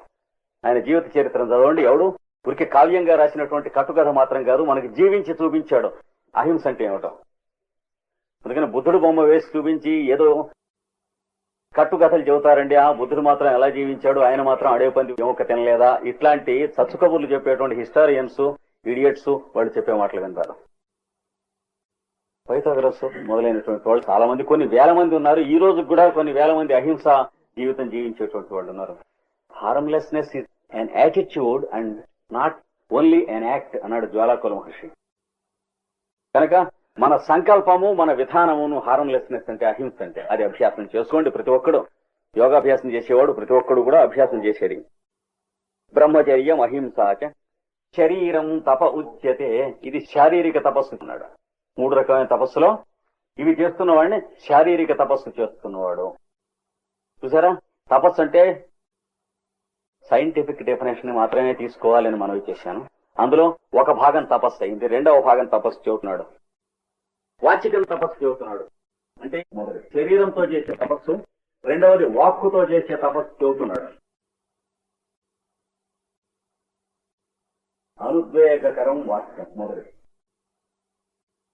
అంటే ఎదటి వాడికి భయం గాని కంగారు గాని దుఃఖం గాని చికాకు గాని కోపం గాని ఈర్ష్య గాని అసూయ గాని మరుమాత్సర్యాదులు గాని ఇన్సల్ట్ గాని ఇవి ఏవి కలిగే మాట మాట్లాడకుండా ఉంటాం. అభ్యాసం చేసుకోవాలి. ఉద్వేగమును కలిగించు వాక్యము మాట్లాడకుండా ఉంటాం. ఎలా వీలవుతుందని, వీలయ్యే వాళ్ళకి వీలవుతుంది, మనకు వీలవకపోతే వదిలేస్తాం. అంటే ప్రతి వాళ్ళని వాళ్ళు ఫాలో అవ్వమలే, అడిగిన వాళ్ళని ఫాలో అవ్వమని. చూసారా, మా పుస్తకం మీరు కొనుక్కోండి, చదవండి, టెక్స్ట్ బుక్ గా పెట్టండి అని చెప్పి యూనివర్సిటీల వాళ్ళని కూడా చెప్పులతో పాటు అనేక జతల కాళ్ళు పట్టుకున్నటువంటి ఆఫీస్ కాదు వీళ్ళు. మీకు బాగుపడదలుచుకుంటే చదువుకోండి అన్నారు ఆ పుస్తకం. అది ఒకటి విషయం. కనుక మనకు కావాలంటే చదువుకోండి అన్నారు. పనికి వచ్చేవి తప్ప ఎలా వీలవుతుందంటే అయితే శుభ్రంగా మానేయండి, భేషుగా మానేయండి. ఎందుకంటే మళ్ళీ కొన్ని జన్మలైన తర్వాత వాటి రాక తప్పదు.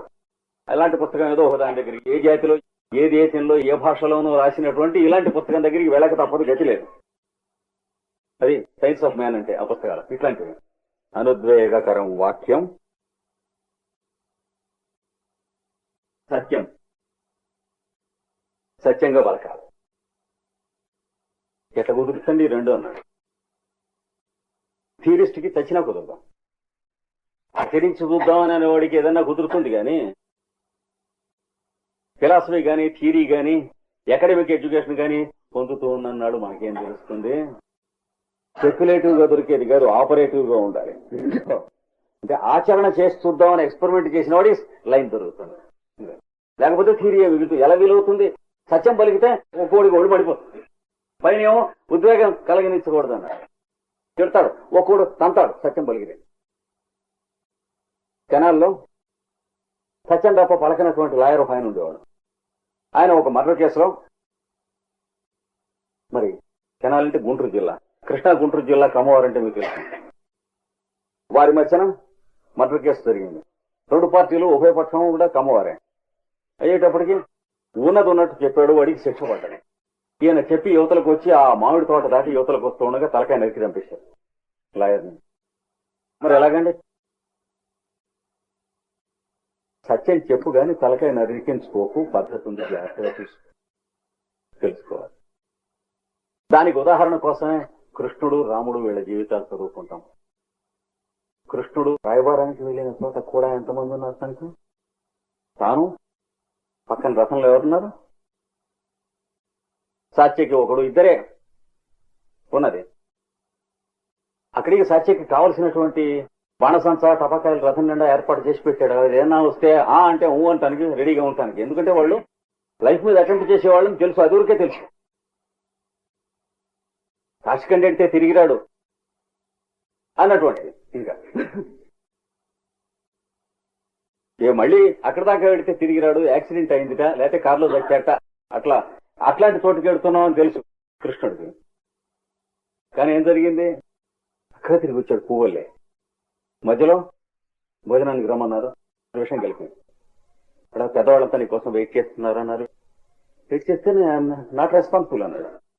ఎందుకంటే ముందర నన్ను మీరు అడిగి భోజనం ఏర్పాటు చేయలేదు, నేను ముందు ఎదురు చెప్పాను అన్నాడు. తెలియక కాదు, చేస్తారని తెలిసే ముందు వాడికి చెప్పాడు. ఎందుకంటే పబ్లిక్ సింపతి రావాలంటే ఎదురు లాంటి వాడి ఇంట్లో దిగాలి. కానీ విఐపి ఇంట్లో దిగి వీడు ఆర్బిట్రేషన్కి వచ్చేటంటే ఏడిచినట్టు ఉంటుంది, ఇప్పుడున్నట్టే ఉంటుంది అనమాట. యాంటీ కరప్షన్ వాళ్ళు పెడతారే అలాగా. అంటే ముందు నోటీస్ ఇచ్చి పెడతారు. అందుకని ముందే చెప్పాడు వాడు ఎదురుడింటికి వస్తానని చెప్పినప్పుడే పబ్లిక్ సింపతి ఉంది. ఆ సభలో ఉన్న వాళ్ళలోనే అందరి సింపతి ఉంది, పబ్లిక్ సింపతి. అయితే వాళ్ళు ఏమన్నారు? మీకోసం అందరు ఎదురు చూస్తున్నారు, భీష్ముడు ద్రోణుడు చాలా పెద్ద పెద్ద వాళ్ళు ఎదురు చూస్తున్నారు, మీరే సమాధానం చెప్పుకోండి అన్నాడు. ఎందుకంటే అరేంజ్ చేసింది డిన్నర్ మీరు కదా, మీరు మరి రాకపోతే నేను వస్తానని చెప్పలేదు, మీరు నన్ను రమ్మని చెప్పలేదు, అయిపోయింది. తెలుసు చంపడానికి అరేంజ్ చేశారు డిన్నర్ ఇప్పటికి. కానీ ఏమన్నా టచ్ చేశాడా? Wrong side. పిలుస్తారా ఇట్లా చేసి కుట్ర చేసి నా మీద అన్నాడా? ఏ విన్నా. అప్పుడు దుర్యోధనుడు మొహమాట పెట్టాడు. బాగుంటుండే పెద్దవాళ్ళ దగ్గర, వాళ్ళకి ఏం చెప్పమంటావు అన్నాడు. అంటే కృష్ణుడు అన్నాడు, చాలా తప్పు సంగతి, నువ్వు పిలవకూడదు వస్తుంది నన్ను ఇట్లాంటప్పుడు. ఎందుకంటే వాళ్ళ పక్షాన్ని ఇక్కడికి వచ్చా కనుక నువ్వు పిలిచినా నేను రాకూడదు, వెళ్ళేది చెప్పు అన్నాడు. ఏం చేతంటే మానవ జన్మ శరీరానికి ఎప్పుడు ఏం జబ్బు వస్తుందో, ఎప్పుడు ఏం చచ్చిపోతాడో, ఎవడుంటాడో ఎవడు చెప్పలేం కదా. నువ్వు యువర్ ఎ ఫూల్. నువ్వు నాకు భోజనం పెట్టిన తర్వాత నా శరీరానికి ఏమైనా అయితే నలుగురు నిన్ను ఏమంటారని చెప్పి నువ్వు పిలిచినా నేను రానన్నాడు. అయిపోయింది. ఎవడు చెబుతాడు సమాధానం? గ్లోబల్ గా ఉంది ఆన్సర్. తలంచుకుని వెళ్ళిపోయాడు వాడు. తెలుసుకుని ఏం చేస్తాం, ఇంక చేసేది ఏం లేదు. తర్వాత అన్నాడు, ఇంకే చేసేది ఏముంది, కట్టేసి ఆ మధ్యలో భర్త చేద్దామని ట్రై చేశాడు. కానీ అంత ముందే వీడు అరేంజ్మెంట్స్ అవన్నీ చేసుకుని ఉన్నాడు కనుక, అంటే అవన్నీ చేస్తారని తెలిసి చేస్తే ఏం చేయాలో చేసుకుని ఉన్నాడు. అనేటప్పుడు ఇంకేం చేయలేకపోయారు. కానీ ఏం మిగిలింది? లైఫ్ మీద అటెంప్ట్ చేశారు అనే మాట మిగిలింది. అది లోకానికి ప్రకాశింపజేసేటట్టుగా తేల్చేశాడు. మీరు ఇలా చేశారు కనుక మీరే నిర్ణయించుకోండి అన్నాడు. అంటే యుద్ధం అన్నారు వాళ్ళు. యుద్ధం మీరే కోరారు కనుక ధర్మరాజు ఏ విధంగానూ వార్ క్రిమినల్ కాడు, గుర్తుంచుకోండి జాగ్రత్త, ఎప్పుడు ఎక్కడ అది కూడా మీరే తేల్చి గౌరవం పొందాడు. చూడండి, అది స్ట్రాటజీ అండి. పొలిటీషియన్ గా ఉంటాం కాదు, స్టేట్స్మన్ గా ఉండాలి. ప్రతి జెండా బుత్తు గడిచే విధవా పొలిటీషియన్ గా ఉంటాడు, అది లెక్కలేదు కాదు. అంటే కన్స్ట్రక్టివ్ గా ఉండాలి. కానీ వేరే తెలుసండి, వాళ్ళే తేల్చారు ఫలానా చోట కురుక్షేత్రంలో ఫలానా రోజు నుంచి. ఇది అక్కడికి వెళ్ళి చెప్పమంటే నేను చెబుతాను, అంటే వీళ్ళు చెప్పమన్న ముక్క నేను చెబుతున్నా కానీ నేను చెప్పింది కాదు, వాళ్ళు చెప్పింది కాదు యుద్ధం అన్నాడు. కానీ యుద్ధం డిక్లేర్ చేసిన వాళ్ళు ఎవరయ్యారు? కౌరవులు. చచ్చినట్టు కౌరవులు అయ్యారు. చివరికి యుద్ధ భూమిలో రెండు సైన్యాలు నిలబడ్డప్పుడు కూడా రథం తోలికి వెళ్ళిన తర్వాత ఏం చేశాడు? అలా అందరినీ చూపిస్తున్నాడు తప్ప యుద్ధం మొదలెట్టడం అనేది సత్యనా మొదలెట్టని ఇవ్వలేదు, అర్జునుడి చేత మొదలెట్టనివ్వలేదు, కృష్ణుడు తాను మొదలెట్టలేదు, రెడీయా అని అడగలే. ఇట్లాంటి పిచ్చి పని ఎన్నడూ చేయలేదు. మొత్తం 120 సంవత్సరాల వయస్సులో శ్రీకృష్ణుడు. ఏం జరిగింది? అవతల దుర్యోధనుడు ఏడుస్తున్నాడు. నాకు అన్యాయం చేశాడు ఈ ద్రోణాచార్య గారు, గురువు గారు మొదలనిచ్చి వాడికి గురించి చెప్పి, అంటే వాడు డిస్కరేజ్ అయి ఉన్నాడని చెప్పి ఎంకరేజ్ చేయడానికి భీష్ముడు ఏం చేశాడు, పెద్దగా శంఖం ఊసి యుద్ధం డిక్లేర్ చేశాడు. వాడు డిక్లేర్ చేశాడు దుర్యోధనుడు. వాడైతే ద్రోణుడు వాళ్ళంతా ఊదారా, అప్పుడు మీరు ఊదండి అన్నాడు. కనుక యుద్ధం డిక్లేర్ కూడా ఎవరు ముందు చేసింది? చాలా జాగ్రత్తగా. తత సంజనయన్ హర్షం కురు వృద్ధ పితామహ సింహనాదం వినజ్యోత్యై శంఖం దద్మౌ ప్రతాపవాన్. కురువృద్ధుడైన పితామహుడు భీష్ముడు లేచి ఊదేట మొదటి శంఖం. అంత వయస్సు అనుభవం ఉండి దెబ్బతీశాడు కృష్ణుని ముందు. వారికి ఎవరు కమిటెడ్ వాడు. సరే ఏం చేస్తాం, కొట్టాడు నన్ను పెద్దవాడు, వాడు చేయమంటూ ఉంటే మనం ఏం చేస్తాం, కొట్టాను. అంతేత సత్యము అనుద్వేగకరమైనటువంటి వాక్యము రెండు కలిసి ఉంటాయి, మహా చక్కగా కలిసి ఉంటాయి. పెద్దవాళ్ళ జీవితాలు చదువుకోండి, కథలు ఒళ్ళు దగ్గర పెట్టుకుని చదువుకోండి. మనమే తెలివిగల వాళ్ళం అనుకోకూడదు, రోజు నేర్చుకునే ఉంటాయి మనకి, అది చదువుకుంటాం. అందుకనే మనం ఏం చెప్పాడంటే సత్యం బ్రూయా అంటే సత్యం పలుకోవాలి, ప్రియం బ్రూయా ఎదుటివాడికి ప్రియంగా ఉండేటు హైగా ఉండేట్టు మాత్రమే పలుకోవాలి. మనం వింటేవాడికి హైగా ఉండేట్టే పలుకోవాలి. సత్యమే పలుకు, ఎవరితో మాట్లాడినా వింటే హాయిగా ఉండేటే పలుకు. నబ్రూయా సత్యం అప్రియం, సత్యమును అప్రియముగా ఎన్నడూ పలకపు. అంటే అవుండోయ్ నేను ఉన్నతున్నట్టు మాట్లాడతాను, కొండ బదలగొట్టినట్టు, మొహం బగలగొట్టినట్టు పిచ్చి వేషాల. You are not required by the society, జాగ్రత్త అన్నాడు. సత్యం మాట్లాడేవాళ్ళు 1,00,000 మంది ఉన్నారు, నువ్వే మొహాన పొద్దుగుడిచి పుట్టలేదు, జాగ్రత్త. Be a citizen, be a civilian, no civic life. జాగ్రత్త తెలుసుకో. వర్చువస్ గా ఉండాలనేది కంపల్సరీ తప్ప అదర్స్ ని మన వర్చ్యూ కోసం ఇన్సల్ట్ చేయాలనేటువంటిది కాదు. You will be kicked, you are not required అన్నాడు. అది జాగ్రత్తగా ఉండాలి. అది సోషల్ లా అంటే, సోషల్ వర్చ్యూ అంటే. కనుక అప్రియంగా ఉన్న సత్యం నీకు ప్రియంగా చెప్పడం చేత కాకపోతే, అది అప్రియంగానే నువ్వు చెప్పగలిగినట్టే నోరు మూసుకూరుకో, ఇంకోటి చదువుతాడు, ఏం భయం లేదు. నవ్వుయా సత్యం అప్రియం, అప్రియంగా సత్యం ఎన్నడూ చెప్పరాదు. మరి ఎట్లాగంటే మానే నేను ఎవరు చెప్పుకున్నాడు, you are not required by the society అనేది డైరెక్ట్ ఆన్సర్ వస్తుంది మనకి, ఎవరికి వాడికి అక్కడ. తర్వాత ప్రియంచ నాందతం బ్రూయా, ప్రియంచ ప్రియం అయినప్పటికీ, అంటే ఎదుటివాడికి ఇష్టం ఉంటున్నట్టు మాట్లాడినప్పటికీ అసత్యం మాట్లాడకన్నాడు. అంటే ఎదుటివాడిని ప్లీజ్ చేయడానికి నానా విధ బ్లఫ్స్ కొట్టకన్నాడు. తర్వాత దొరికిపోతావు కదా నువ్వు ఫూలని తెలుస్తుంది, ఏం లాభం. వెళ్ళగత రేపు తెలవా, ఏం పర్లేదండి మీరు హైదరాబాద్ రండి నేను చెప్తాను అక్కడ బలవన్నాడు. ఎవడిని ఎరగా హైదరాబాద్ నేను ఉంటాను చూసుకుని మీరు వస్తారనుకోండి నమ్మకం మీద, అక్కడ ఎవడి పరిచయం లేదనుకోండి, వెళదాం ఉండండి వాడు ఊళ్ళో లేస్తే ఇట్లాంటివన్నీ చెప్పాల్సి వస్తుంది. అంటే ఒక అబద్ధాన్ని మళ్ళీ ఇంకో అబద్ధం చెప్పాల్సి వస్తుంది. మొదటి రోజునే శుభ్రంగా అక్కడ మనం ఎవరో ఎరగాం, ఇట్లాంటి పనులు, ఇది వ్యవహారాలు మన వల్ల కావు, నేను అందుకు పనికొచ్చేవాడిని కాదు అని ప్లేన్గా చెప్పుకున్నాడు. ఫలానా వారు మీ దగ్గర మందు పుచ్చుకుంటున్నారు కదండి ఇంజనీర్ గారు అన్నారు. ఏమొచ్చినా పుచ్చుకుంటున్నారు అయితే మా తాలూకు ఫలానా ఇంటర్వ్యూకి వెళ్ళారు, ఉద్యోగాన్ని గురించి కొంచెం మీరు 2 ముక్క చెబితే వారు ఇస్తారు. అలా ఇవ్వటం నిజమే అయితే ఇవ్వటం అసలు ముందు అబద్ధం. ఎందుకంటే నాకు ఉద్యోగం లేదు, పొజిషన్ లేదు, మనీ లేదు, ఆస్తి లేదు. ఎందుకు ఇస్తాడు, పిచ్చిముండ కొడుకోవాడు ఇచ్చేవాడు. ఈ మూడిట్లో ఏదో ఒకటి ఉండాలి. కానీ డబ్బు యోగాని లేకుండా పతంజలి యోగ సూత్రాలు చెబుతున్నాయంటే సినిమాకి టికెట్లు దొరకలేదు కాబట్టి వచ్చి కూర్చుని వింటారు. కానీ లేదా రోజు వచ్చేవాళ్ళు చేదస్తులు కొంతమంది ఉంటారు, నాకంటే చేదస్తులు అది ఉంటుంది. కానీ ఉద్యోగాలు అవి ఇవ్వండి, పతంజలి యోగ సూత్రాలు చెబుతున్నావు కాబట్టి ఉద్యోగం ఇవ్వండి అంటే పతంజలి మానేయండి అంటాడు. You should be factual. వాళ్ళు నిజంగా అట్లా ఇవ్వటం ఎవడన్నా నాకంటే తెలివి తక్కువ ఉంటే నీ దాకా ఎందుకు రాణిస్తాను, నా కొడుకు ఇప్పించుకోను. మరి పెద్దవాడు ఎంఏ పిహెచ్డీ పాస్ అయ్యాడు, రెండోవాడు డిహెచ్ఎంఎస్ పాస్ అయ్యాడు హోమియోపతి కోర్సు, మూడోవాడు బీకామ్ ఏదో పాస్ అయ్యాడు, 4వ వాడు బీకాం పాస్ అవ్వబోతున్నాడు. ఇంతమందిని వదిలిపెట్టుకుని నీ కొడుకు ఎందుకు చెబుతాను నేను, you may have common sense అని చెప్పాల్సి వచ్చింది.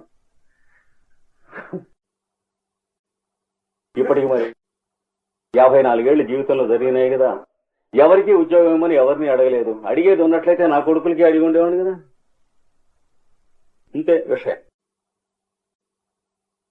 ఒకవేళ అడిగినా నోరు తెరిచి ఏ కారణం చేత వాడు ఇవ్వచ్చు, ఆ కారణాలు మన దగ్గర లేవు. వాడు ఎవరి చేతన్నా మళ్ళీ చెప్పిస్తాడేమని భయమైనా ఉండాలి. ఆ భయం కూడా ఈ రోజుల్లో లేదు, బరితెగించిన రోజులు. మినిస్టర్ చేత ఫోన్ చేయిస్తే విన్న తర్వాత అక్కడ పెట్టేసి ఏడిషెడ్లు అయిన రోజులు కదా. ఏం చేతంటే వీడు ఎన్నాళ్ళు ఉంటాడు.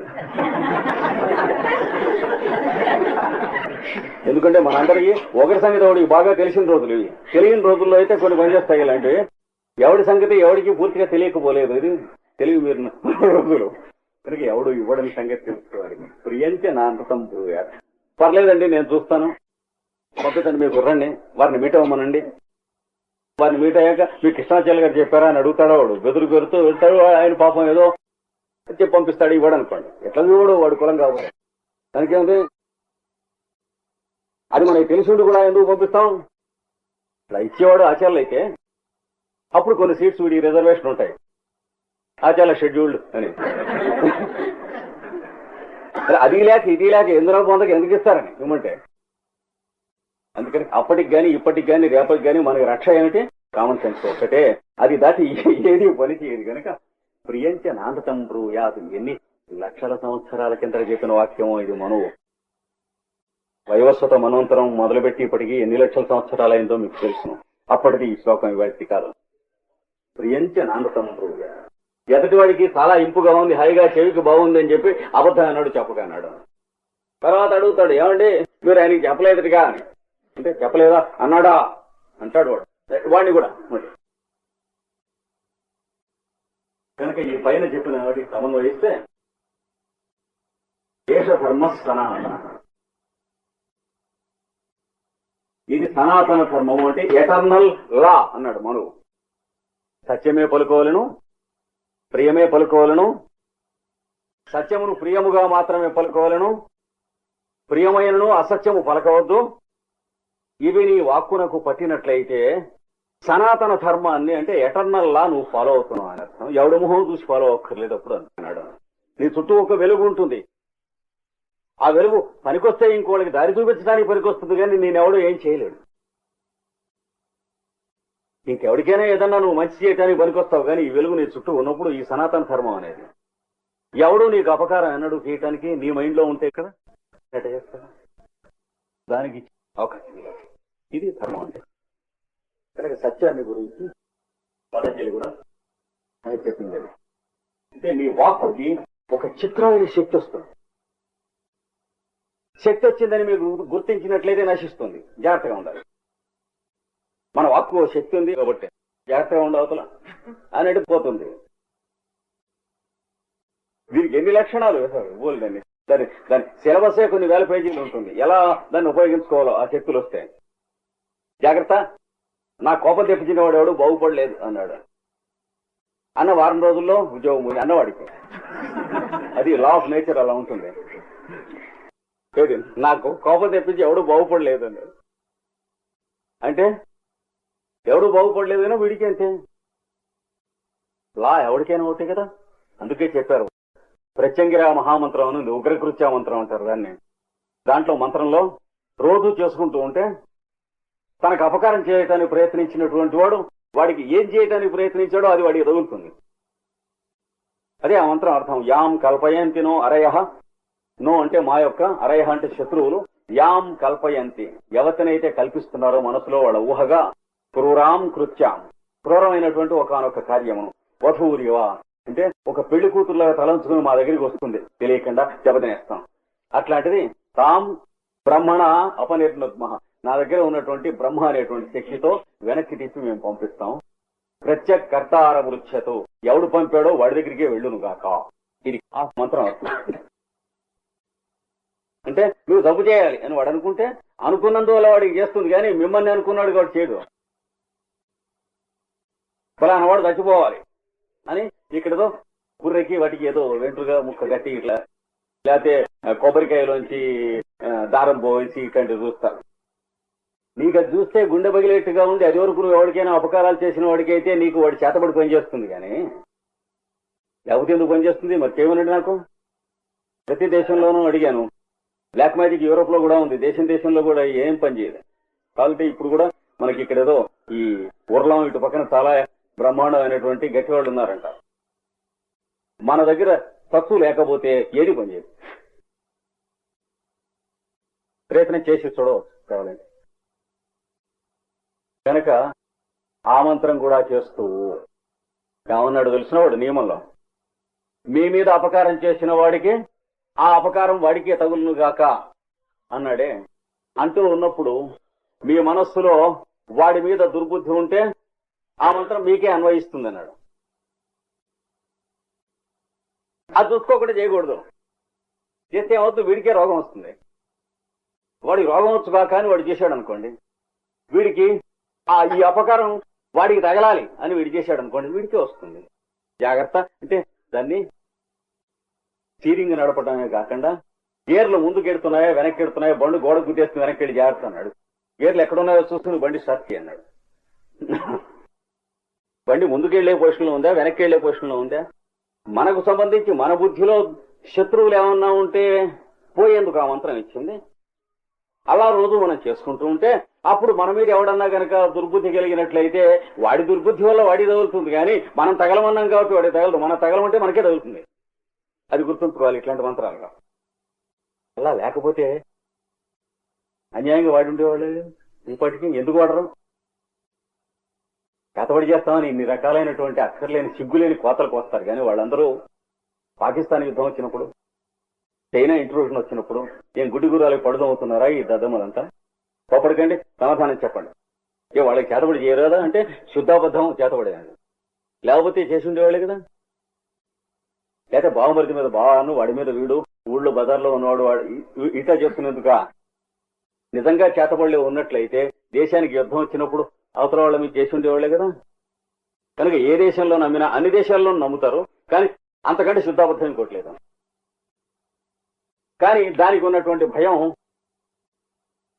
10,000 మందిలో 0.001 అనేటువంటి ఒక్కడికే భయం ఉండదు. మిగతా వాళ్ళందరికీ కొద్ది గొప్ప ఒక్క పిసరు అంటారే ఉంటుంది. ఉన్నదంటే ప్రాణం తీసేసిందని ఉంటాయి. ఎందుకంటే దేవుడి మీద నమ్మకమా చేతబడి చేసేవాడి మీద నమ్మకం అంటే కొంచెం చేతబడి చేసేవాడికి ఎక్కువ మహిమ ఉన్నట్టుగా నమ్ముతూ ఉంటాం. కనుక మన దుర్బుద్ధి వల్ల దేవుడు పనిచేయడు. డిఫెంట్ అంటే దేవుడు బలవంతుడా చేతబడి చేయవాడు బలవంతుడా? Direct question. దేవుడే బలవంతుడు అనుకోండి, అయినాను అని అంటే పడ్డాడనమాట కథామని. There life the false logic of it. తమాషగా ఉంటుంది. 10 ఏళ్ల కిందతో 12 ఏళ్ల కిందతో రాత్రి 1:30 కారు పంపాడు. ఆయన చాలా విఐపి ఊళ్ళో వెళ్ళాం. వారం రోజుల నుంచి తలకాయ బాధగా ఉంది. తగ్గట్లేదు, నిద్ర లేదు. డాక్టర్లు అందరూ చూశారు. అది కొంచెం ప్రశాంతంగా రెస్ట్ తీసుకుంది. అది కాదు, దీనికి ఎవడో ఏదో చేశాడు, దానికి మీరు ఏదన్నా చేయాలి అంటే నేను ఒకటే, మీ వెనక్కి తిరిగి చూడండి అన్న. రూమ్ లో కూర్చుని ఉన్నాడు. 4 పక్కల గోడలు ఎంత ఉన్నాయో ఆ గోడలంతంత సత్సాయి బాబు పటాలు 4 ఉన్నాయి. వాటి మధ్యన కూర్చున్నాడు. ఎందుకు ఫ్యాషన్కే ఎడవనా అవి కొనుక్కుంది. కొనుక్కోలేని వాడికి ఎవరికైనా దానం చేస్తే పరమార్థం ఉంటుంది. అంటే మీరు ఎవడన్నా మీకు అపకారం చేస్తే దానికి తిరగదీయండి అంటాడు. ఎవడన్నా మీకు అపకారం చేయగలడనే నమ్మకం ఉంది అన్నాడు. ఈయన ఎవరన్నా ఆయన మీ నమ్మకం ఉందా? అది ఎంత మాట ఉంది అన్నాడు. అంతేగాని ఉంది అంటావు.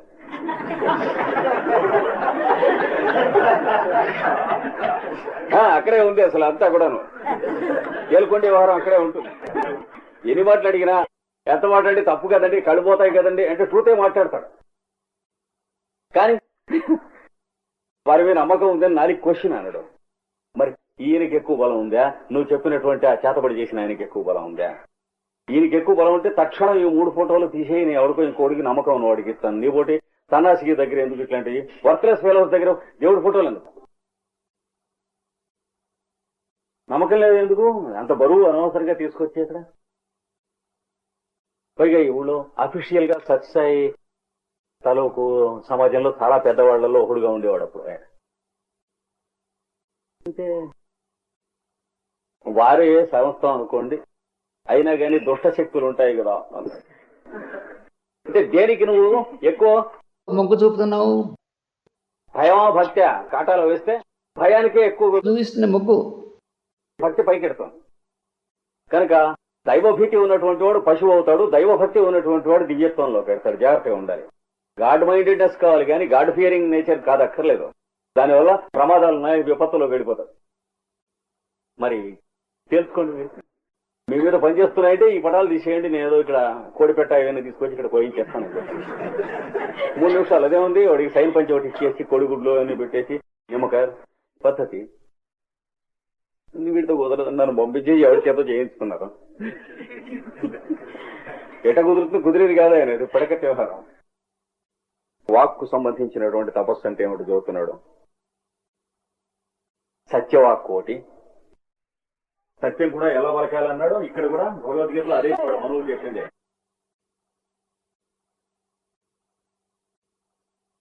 ప్రియహితం చేయత్, సరిగ్గా మనువు చెప్పిందే చెప్పాడు. ప్రియము హితము అంటే ఎదుటివాడికి తీయగా ఉండేటట్లు, ఎదుటివాడికి విన్నట్టయితే బాగుపడేటట్లు. ప్రియం అంటే తీయగా ఉండేట్లు, హితం అంటే నువ్వు చెప్పిన మాట వాడు వింటే బతికి బట్ట కట్టాలి. ఈ 2 ఉండాలి, చూసుకున్నాడు. సరిగ్గా కృష్ణుడు అవతారం అంతా మనం చూస్తే అంతే. ఆయన చెప్పినట్టు విన్నటువంటి వాళ్ళు పాండవులు బతికి బట్ట కట్టారు. ఇడిచెళ్ళి అని అనుకున్న వాళ్ళు, నా కొడుకు రాజ్యం రావాలి అనుకున్న వాడికి 100 మంది కొడుకులు చాల్తీ శాంపుల్ కూడా మిగలకుండా వెళ్ళిపోయారు. ఎందుకు? తన కోసం కాదు కనుక చెప్పేది. వాడు కింగ్ ఎన్నడూ కాదు కదా, కృష్ణుడు ఎన్నడూ కింగ్ కాదు. తన కోసం ఎందుకు చెబుతాడు? అది తప్ప ఎన్నడూ కాదు అన్నాడు. అబద్ధం కాదా? అబద్ధం ఎన్నడూ కాదు. మనం ఎరుగున్న లెవెల్లో చెబితే మనం అంతంత చేయలేం కనుక, అంటే ఎవడి పన్నాన్ని బట్టి వాళ్ళు చేస్తాం అంతే. మనం ఉన్న లెవెల్లో చెబితే కుర్రాడు అన్నం తిన్నాను మొండికి పట్టుపట్టాడు, కోపం వచ్చింది. తల్లి మీదో తండ్రి మీదో అన్నదమ్ముడి మీద కోపం, తిన్నాడు. వాడి సినిమా అంటే చాలా ఇష్టం. అప్పుడు పెద్ద కుర్రాడు ఎవడో పిలిచి, ఒరే మనకి టికెట్లు అవి తీసుకురా, అక్కడ వాటితో ముందు చెప్పాలి టికెట్ లేవు గడి లేవు అని చెప్పి అక్కడ హాల్లో రిజర్వేషన్ అవి చేయి, మళ్ళీ పెడదాం అని చెప్పి వీడు కూడా వస్తాడేమో కనుక్కో అంటే వస్తా అంటాడు. అయితే అన్నం తినేసి అంటే తినేస్తాడు. తినేసి శుభ్రంగా కాసేపు ఆగి సెకండ్ షోకి కదా మనకు వెళ్లేదు, నిద్రపోయి లేద్దాం అంటాడు. తెల్లారే నిద్రపోయి లేచేది. అసత్యం కాదా? ఎన్నడూ కాదు. సత్యం వాడాడింది. ఏం చేత? కుర్రవాడి చేత అన్నం తినటం కోసం సంకల్పం తప్ప సినిమాకి వెళ్తాం వెళ్ళకపోవటం అంటే మునిగిపోయింది లేదన్నాడు. వెళ్ళినా వెళ్ళకపోయినా తెలుసుకోవాలి, అర్థం చేసుకోవాలి. భారతంలో ఇలాంటి అసత్యాలు చాలా ఆడాడు కృష్ణుడు. పచ్చబద్ధాలు అంటాడు. అవతల వాడు గిట్టని వాళ్ళు ఉన్నారే, వాళ్ళంతా అప్పుడు అబద్ధం ఆడలేదా, ఇప్పుడు శాపనార్థాలు చేస్తారు. 8 మంది పెళ్ళాలను కట్టుకోలేదా, 16,000 మందిని చేసుకోలేదా, అరిచేవాళ్ళు అరుస్తూనే ఉంటారు. 5,000 సంవత్సరాలు దాటిపోయింది వాడి పేరు, వాడి భగవద్గీత చదువుకుంటూనే ఉంటాం కానీ వీళ్ళు గోళ్ల మీద రాసిన స్లోగన్స్ ఎవడు చదువుకోడు కదా. పాయింట్ అది. ఎప్పుడు రాడికల్స్ రాసిన ఎవడు చదువుకుంటాడో చదివి నవ్వుకుంటాడు. ఇవాళ రేపటి ఉండవు, వాడే జరిపేస్తూ ఉంటాడు ఇంకోటి రాయటానికి.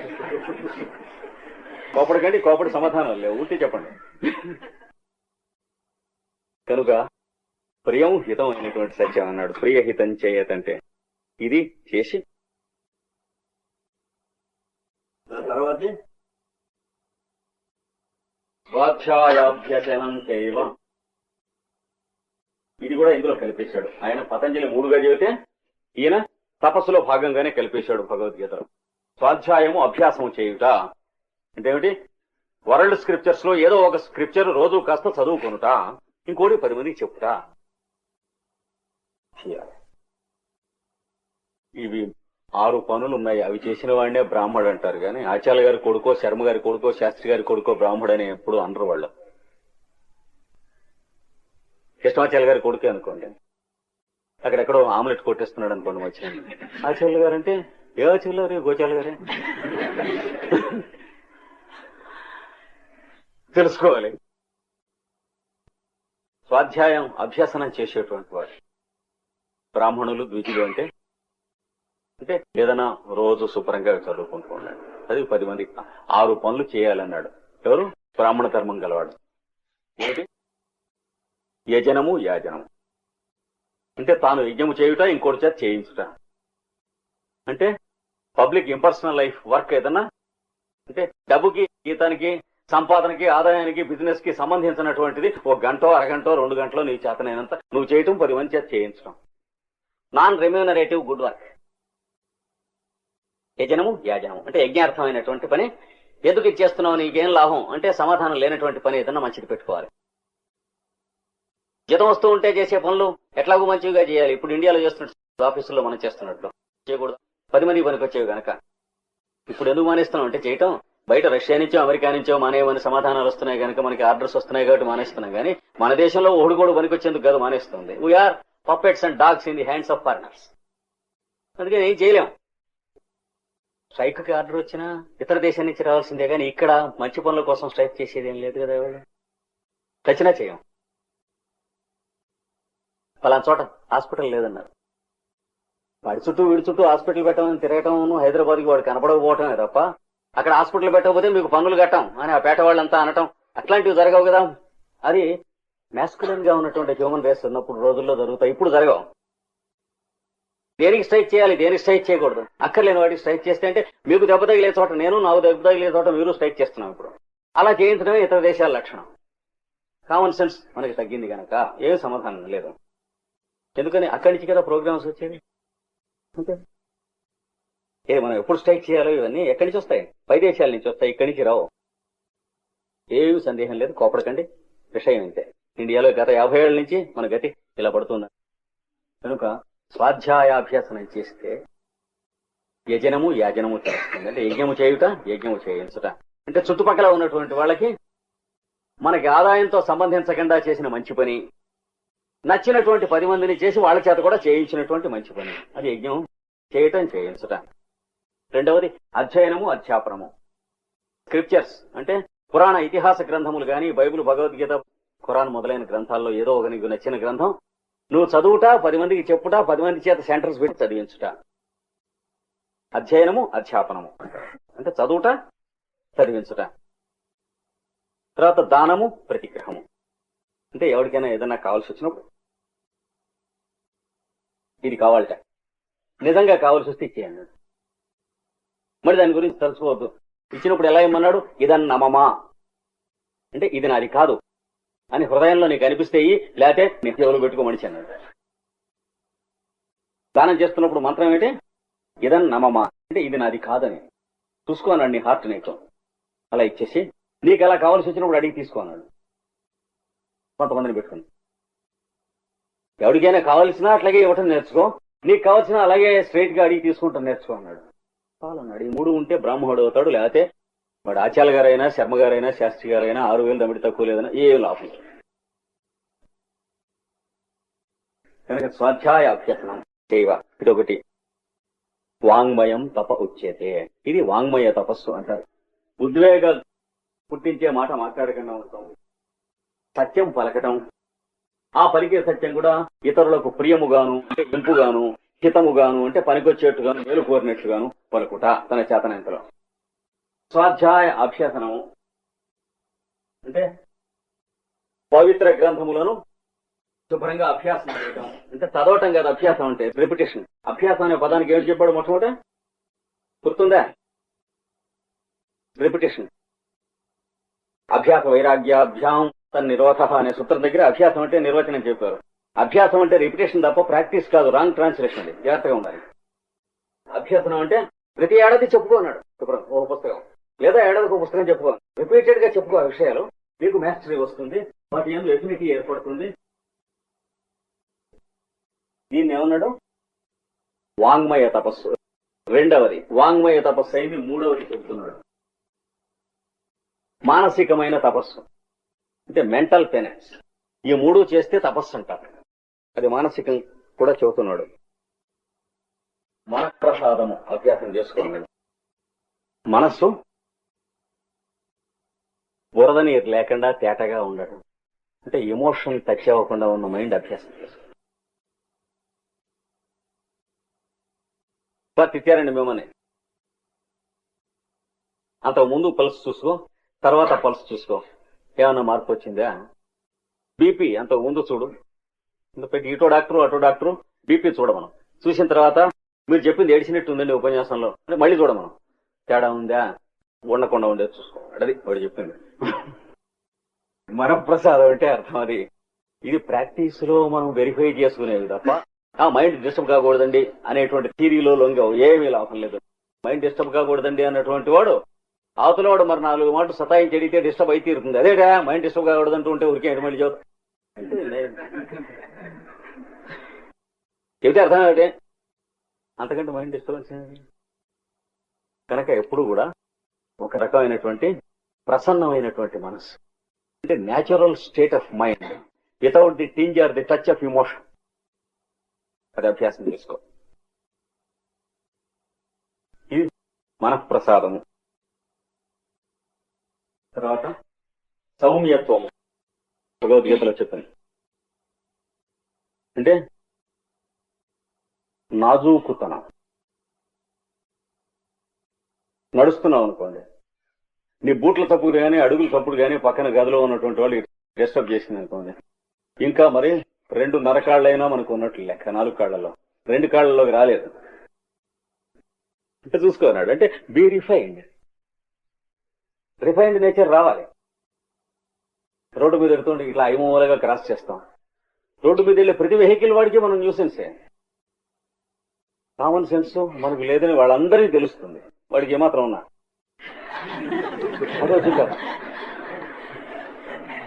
సంఖ్యలో ఇలా బెత్తం పెట్టుకుని రోడ్డు మీద నడిచి చేస్తుంటాం. వెనక ఉన్నవాడు ముందు ఉన్నవాడు వాడు జాగ్రత్తగా ఉండాలి, మనం ఉండాలి. అంటే వెటర్నరీ హ్యూమన్ బీయింగ్. వెనక ఎవడో తప్పట్లు కొడతాడు వాడి ఫ్రెండ్ కోసం, మనం అనుకుని తిరిగేటప్పుడు వీడి కన్ను వాడి ముక్కు వాడి చెవు ఉంటాయి. అరటిపండు వచ్చేసి పక్క రోడ్డుకు పడేయకుండా భారతీయులు ఎంతమంది తింటాం. ఎవడన్నా పడేయకుండా మేనేజ్ చేశాడంటే మనకి గుండె బేజారే చవాల్సిందే కానీ డిసప్పాయింట్ అయ్యి. పడేసేట అంటే ధైర్యం, భారతీయుడే వాడు కూడా. కోపడకండి. టాయిలెట్ కానీ లాబొరేటరీ కానీ మనం వెళ్ళేటప్పటికి ఎలా ఉండాలని అనుకున్నామో మనం వెనక్కి తిరిగి వస్తూ ఉండగా అలాగే ఉండాలని అనుకునే వాళ్ళం భారతీయుల్లో ఎంతమంది. ఒక భారతీయుల్లోనే ఈ దరిద్రాలని, మిగతా వాళ్ళు ఎక్కడ వాళ్ళకి తెలుసు. ఉమ్మేయటం, చుట్టబడేయటం, సిగరెట్ పడేయటం, ఇది ఎక్కడ పడేస్తున్నామో గుర్తుండి పడేసేవాళ్ళు భారతీయుల్లో ఎంతమంది. ఇవి సింపుల్ థింగ్స్ అంటారు. సింపుల్ థింగ్స్ కి అతిలేనటువంటి జాతి అనవడం అనేది. అంటే జాతి రక్తంలో ఉంది, కొంత మార్చుకోవాల్సి ఉంది జాతి తప్పనిసరిగా. సౌమ్యత్వం ఉండాలి చేసేటువంటి పనులలో. రాత్రి 1:30కి టట్టోటో తలపోతాం. ఏదైనా అర్జెంట్ తప్పకుండా కొట్టాలి. అలా కాకుండా ఏమిటి లేదండి బాగున్నారా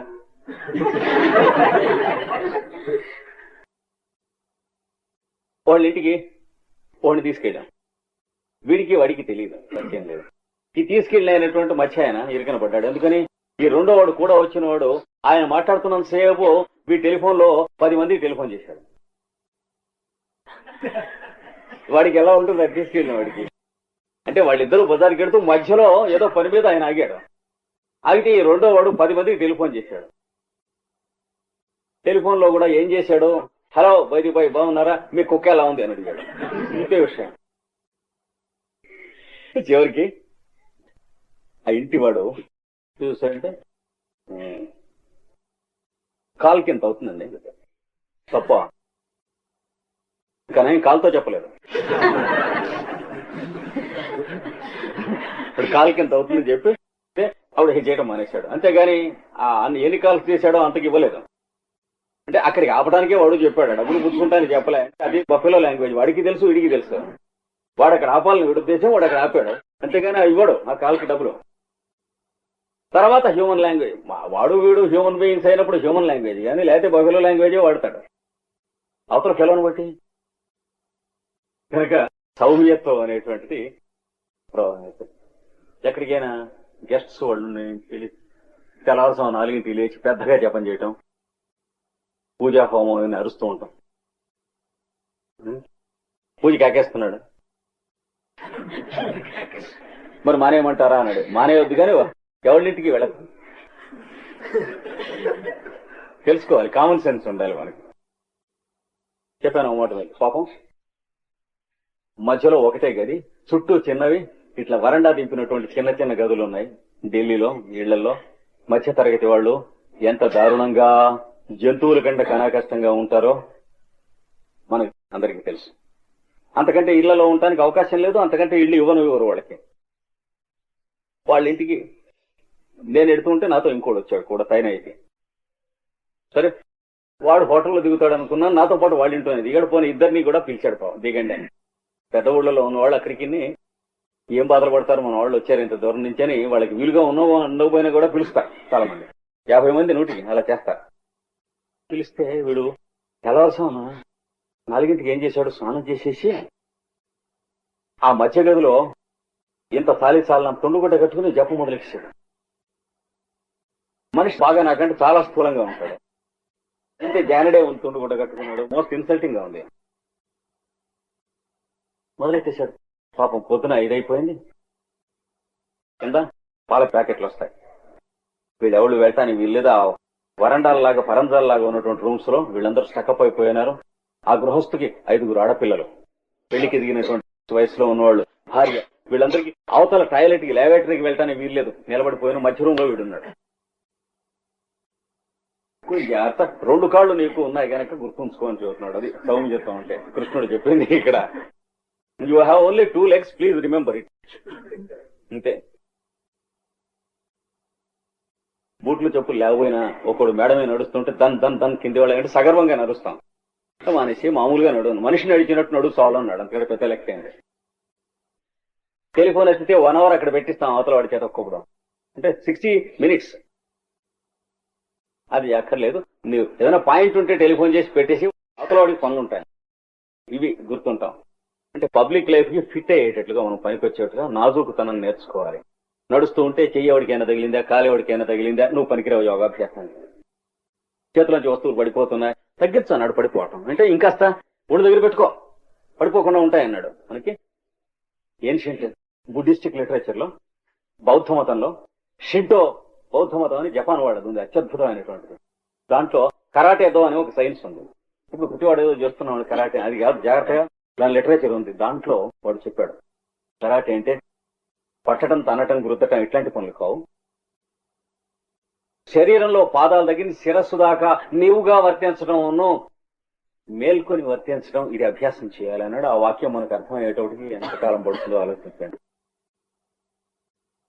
కరాటేలో అనేటువంటి శాస్త్రానికి వాడు మొదట ఇచ్చినటువంటి సూత్రం. మన శరీరంలో చాలా భాగాల్లో మనం మేల్కొని ఉండకుండానే జీవిస్తున్నాం. కానీ సైమల్టేనియస్ గా ఏకకాలమందు శరీరంలో ఉన్న ప్రతి భాగంలోనూ అణువునందు నీవు మేల్కాంచి జీవించుట అభ్యాసం చేయుట ఈ శాస్త్రం అన్నాడు. తెలికే తెలుస్తుందా? ఇది సౌమ్యత్వం. అభ్యాసం చేయండి అన్నాడు. కొన్ని పుస్తకాలు కరాటేదో కొన్నాను, ఎక్స్పర్ట్ వస్తున్నాయి షిప్ లో, ఇంకో నెలకు 2 నెలలకు వస్తాయి. దానికి ఏంది ఇంట్రెస్ట్ ఉన్నటువంటి వాళ్ళు శ్రద్ధగా భక్తితో చదువుకోండి. ఎస్ట్రాలజీలోనూ పుస్తకాలు తెప్పించాను, ఇంకా వస్తున్నాయి. పామిస్ట్రీలోనూ తెప్పించాను, ఇంకా వస్తున్నాయి. కానీ వీరు వాళ్ళు పడి నిద్రపోతున్నాయి, ఎవరు వాడుకుంటాం లేదు. దయచేసి వాడుకోండి. అదే నేను చెబుతాం. వాడుకుంటాం అంటే పుస్తకాలు తీసుకెళ్లి ఇవ్వకుండా ఉంటాం కాదు, నలిపేయటం మొదలైనటువంటిది కాదు. సద్వినియోగం చేసుకోండి. చేసుకుని 10 మందికి వ్యాప్తి చేసుకోండి. వేల కొద్ది రూపాయలు పెట్టుకొని ఇక్కడ పడేస్తున్నాను. నేను ఒక్కడిని కట్టకట్టుకుపోవటం కోసం కాదు, 10 మంది చదువుకుంటారేమో అని కొన్నాను. డిసప్పాయింట్ అయ్యాను ఈరోజు. అది చదివినప్పుడు నాకు ఇది గుర్తొచ్చింది. సౌమ్యత్వం అంటే కృష్ణుడు ఉద్దేశం ఎంత అయి ఉంటుంది. అది సౌమ్యత్వం అనేటువంటి మాటకు అర్థం మానసికమైన లక్షణం అన్నమాట. అంటే civic way of doing things అంటారు పెద్దవాళ్ళు. తర్వాత మౌనం. వారానికి 1 రోజండి అన్నాడు ఆయన. ఉద్యోగం రిటైర్ అయిన తర్వాత ప్రతి బుధవారం మౌనం పెట్టాడు ఆయన. ఎందుకంటే ఉద్యోగంలో ఉంటే ఆదివారమే పెట్టాల్సి వస్తుంది. ఉన్నది ఒక్కటే ఆదివారం అయితే భార్యతో మాట్లాడుకుంటాను, టైం లేకపోతే ఎట్లాగా. అందుకని రిటైర్ అయిందాక ఊరుకుని అప్పుడు ప్రతి బుధవారం మౌనం అని పెట్టాడు. దిక్కుమాలి పెట్టినప్పటి నుంచి ఏమైంది, ఆ రోజునే వాడితో పని ఉన్నవాళ్ళు, వాడికి ఎవరితో పని ఉందో వాళ్ళంతా వస్తారు. ఒకటి. తర్వాత వీడికి డబ్బులు ఇవ్వాల్సి ఆలస్యమైన వాళ్ళు ఉన్నారు చూడండి, వాళ్ళు ఆ రోజునే వస్తారు. వస్తే వీడు ఏం చేస్తాడు, అంటే తీసుకున్నావు కదా, ఇప్పుడు ఇస్తా అన్నావు కదా, ఆలస్యమైంది కదా, ఎప్పుడు ఇస్తావు? ఇంకా మౌనం ఏంటి మట్టాను.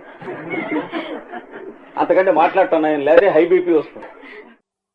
ఇది మాట్లాడదలుచుకున్నది మాట్లాడకుండా తైతక్కలాటం మొదలు పెట్టినట్లయితే బుర్ర పాడైపోతుంది. సర్పాసులు మొదలైన నానా గడ్డి తినాల్సి వస్తుంది రోజు. చూసారా, లాగు దొరుకుంటూ ఉంటే తూలి పడబోతాడు. అప్పుడు డాక్టర్ చెబుతాడు, నీకు బ్లడ్ ప్రెషర్ అన్నారు, వరం ఇచ్చేస్తాడు. సర్పాసులు ఆజన్మాంతం తింటూ ఉండాలి, అన్నంలో కొంత తగ్గించి తింటూ ఉండాలి. అంటే అట్లాంటివి నానా గడ్డి తినాల్సి వస్తుంది, ఇచ్చేస్తుంది. అది ఎందుకని చెప్పదలుచుకుందేమో ఇక్కడ ఆగుతున్నాడు, ఇక్కడ తంతు ఉంది పైకి. బీపీ రాక ఏమి రాక ఎట్లా అవుతుంది? అది మౌనం కాదు, జాగ్రత్త అన్నాడు. మౌనం అనేది, సైలెన్స్ అనేది it is mental, never vocal. అది గుర్తుంచుకోండి. మౌనం మానసికం గాని వాచికం కాదు. ఇక్కడ ఏం చెబుతున్నాడు? తపస్సు, మానసిక తపస్సు చెబుతున్నాడా, వాక్కుకి సంబంధించిన తపస్సు చెబుతున్నాడా? వాక్కుకి సంబంధించిన అయితే అందులో కొట్టేసేవాడు కదా. చాలా గడుసరి భగవద్గీత రాసిన వాడు. ఇప్పుడు 3 హెడ్డింగ్స్ లో చెప్పాడు తపస్సు. మొదటి హెడ్డింగ్ శారీరకమైన తపస్సు చెప్పాడు, రెండవ హెడ్డింగ్ వాక్కుకి సంబంధించిన తపస్సు చెప్పాడు. మౌనం వాక్కుకి సంబంధించింది అయితే అందులో చూతాడా, ఇందులో చూతాడా? ఇక్కడ ఎక్కడ చెబుతున్నాడు మౌనం? కనుక మౌనం మెంటలా ఓకలా? భగవద్గీత చదువుకున్నప్పుడు ఇది కాస్త గుర్తుంచుకోండి. చిన్న చిటుకలు ఇవన్నీ కూడా. మౌనం అంటే ఏమిటి? అక్కర్లేంది మాట్లాడకుండా ఉంటాం అంటే ప్రయత్నించి కాదు, అప్రయత్నంగా. ప్రయత్నించి మాట్లాడకుండా ఉంటే బీపీ వస్తుంది, అది వచ్చిన చికాకు. కోపం గీపం వస్తుంది, మాట్లాడుట కానీ చెవులు ఎర్రబడతాయి, బీపీ రాదు. థ్రాంబోసిస్ రావచ్చు ఒక్కప్పుడు, లేదా ముక్కులోంచి నెత్తురు వచ్చి కింద పడి చచ్చిపోతాడు ఒక్కప్పుడు, హెమరేజ్ వస్తుంది. ఎదుటివాడు మీ కోపం వచ్చి మాట్లాడకూడదని నియమం పెట్టుకుని అంటే మొహం అరిశీలు అవుతుంది ఎర్రగా. అట్లా ఓ 10 మాటలు అయ్యేటప్పుడు పట్టుమని ముక్కులో రక్తనాళం బదలవటం, ఇంత రక్తం బొడక్కున కక్కి అక్కడ కింద పడి కట్టుకున్న శివశర్మ కాలధర్మం ఉన్నది అన్నట్టు వెళ్ళిపోతుంది. ఎందుకు వస్తాయంటే ఒక రోజున రావాలంటే యాత్ర. ఏది పెరాలిసిస్ కానీ అంటే పక్షవాతం, లేకపోతే కోమా గాని అంటే తెలివి తప్పిపోవటం, థ్రాంబోసిస్ గాని, హెమరేజెస్ గాని, రక్తనాళాలు బద్దలవటం గాని, ఇవి ఒకరోజు కథలు కావు. 20-30 సంవత్సరాలు మనం చేసినటువంటి మానసికములైన తీవ్ర ఘోరాపచారములకు ఫలితములుగా వస్తాయి కానీ ఏ ఒక్క రోజున రక్తనాళం బద్దలవదు. Nature is not so foolish. బద్దలవకుండానే అట్టి పెట్టింది, అయినా కూడా బద్దలు కొట్టుకుంటే అవుతాయి. తెలుసుకోవాలి. ఏమి ఒక వయసు అయిన తర్వాత బీపీ తప్పకుండా వస్తుందన్నాడు ఒక ఆయన. ఏం మీకు నాకు ఎందుకు రాదు? ఏ వయసు అయినా రాదు. మనం మనిషిగా 2 కాళ్ళతో బతికితే ఇంకో కాలు పెట్టినప్పుడే ట్రబుల్ వస్తుంది. మౌనం అనేది అక్కర్లేనివి మాట్లాడకుండా ఉంటాం, గంటలైనా సరే రోజులైనా సరే అప్రయత్నంగా. మాట్లాడవలసి వచ్చినప్పుడు మాట్లాడటం, మాట్లాడవలసి వచ్చినప్పుడు అంటే ఎదుటివాడికైనా ఉపయోగించాలి, మనకైనా ఉపయోగించాలి ఆ మాట్లాడింది. అంతేగాని by the by, how is the weather, ఇవన్నీ ఆగిపోవాలి. అక్కర్లేనటువంటి పొల్లు కబుర్లు ఉన్నాయే, ఇవన్నీ ఆగిపోవాలి. మనం రోజు పొద్దున్న సాయంత్రాన్ని మాట్లాడుకునే దాంట్లో ఎంత పర్సెంటేజ్ అక్కర్లేని ఉంటాయి అంటే మాట్లాడకపోయినా నష్టం లేదన్నవి ఎన్ని ఉంటాయో అవి చేయాలి. అది మౌనం అంటే. మానసిక మౌనం అంటే ఇది చేద్దాం అది చేద్దాం అని అనిపించడం ఆగిపోవాలి. చేయవలసినవి ఎటాగో వస్తాయి మన దగ్గరికి, అవి చేస్తూనే ఉంటాం. ఎదురు చెప్పుకున్నాం. అది మనం చేయవలసినవి కొన్ని ఉంటాయి, మనం చేద్దాం అనిపించినవి కొన్ని ఉంటాయి. రెండోవి థరో ఫెయిల్యూర్స్, మొదటి వండర్ఫుల్ సక్సెస్. ఈ రెండోవి కూడా చేస్తూ ఉంటే మొదటి కూడా ఫెయిల్యూర్ అవుతాయి. మనం చేయవలసినవి కూడా ఫెయిల్యూర్ అవుతాయి, చేద్దాం అనుకున్నవి కూడా చేస్తూ ఉంటాయి. చేద్దాం అనుకున్నవి మానేసి చేయవలసినవి మన దగ్గరికి వాటింతా వస్తూ ఉంటాయి, చేస్తూ ఉండండి శుభ్రంగా. కర్తవ్యం అంటారు. డ్యూటీ చేయటం ఆఫీసులో. డ్యూటీలో వాడెవడు తెగమగ పెడితే నేను డ్యూటీ చేయమన్నారు కానీ తెగమగ చేయమని లేదు, కామన్ సెన్స్ పెట్టుకో. వాడు తెగమగ పడితే నువ్వెందుకు ఊరేసుకుపోవటం, అది గమనించుకో. అలాగే ఇంట్లో కావాల్సిన బాధ్యతలు, భర్తగా నీ బాధ్యతలు చేయవలసినవి తప్పనిసరి, తండ్రిగా నీ బాధ్యతలు, తల్లిగా నీ బాధ్యతలు, ఇరుగు పొరుగు వాడుగా నీ బాధ్యతలు. బాధ్యతలే తప్ప మిగిలినటువంటి పనులు ఎగిరిపోతాయి అన్నాడు. డ్యూటీస్ టు డిశ్చార్జ్ తప్ప అది చేస్తే బాగుంటుంది, ఇది చేస్తే బాగుంటుంది, ఇదైతే కొంచెం డెవలప్ అవుతుంది, అయితే ప్రోగ్రెస్ అవుతుంది, ఏది కావు. ఎక్కడున్నావు అక్కడ ఉంటావు, నైనా ఏం లాభం లేదు, వేస్ట్ అన్నాడు. ఎనర్జీ కాల్చుకుంటాం. కనుక ఈ రెండు చేతవటం మౌనం అంటారు. మానసికమైన లక్షణం ఇది, మెంటల్ సైలెన్స్. జ్వాలాకుల మహర్షి పాండర్ ఆన్ దిస్ బుక్ లో సైలెన్స్ అనే దాని గురించి రాసినది. జాగ్రత్తగా నిదానంగా 20-30 సార్లు చదువుకోండి. అంటే వరుసనే కాదు, ఈవేళ ఒక మాట చదివితే 2-3 నెలలు పోయిన తర్వాత ఒక మాట చదవండి, మళ్ళా 3-4 నెలలు పోయిన తర్వాత ఒక మాట చదవండి. అప్పుడు పాండర్ ఆన్ దిస్ అనేటువంటి బుక్ లో జ్వాలాకుల మహర్షి రాసినటువంటి సైలెన్స్ అనే హెడ్డింగ్ అర్థం అవుతుందని నా ఉద్దేశం, నా అనుభవం. భగవద్గీతలో ఉన్నదాన్ని చక్కగా ఎక్స్ప్లెయిన్ చేశాడు అక్కడ ఆయన. ఆత్మ వినిగ్రహం.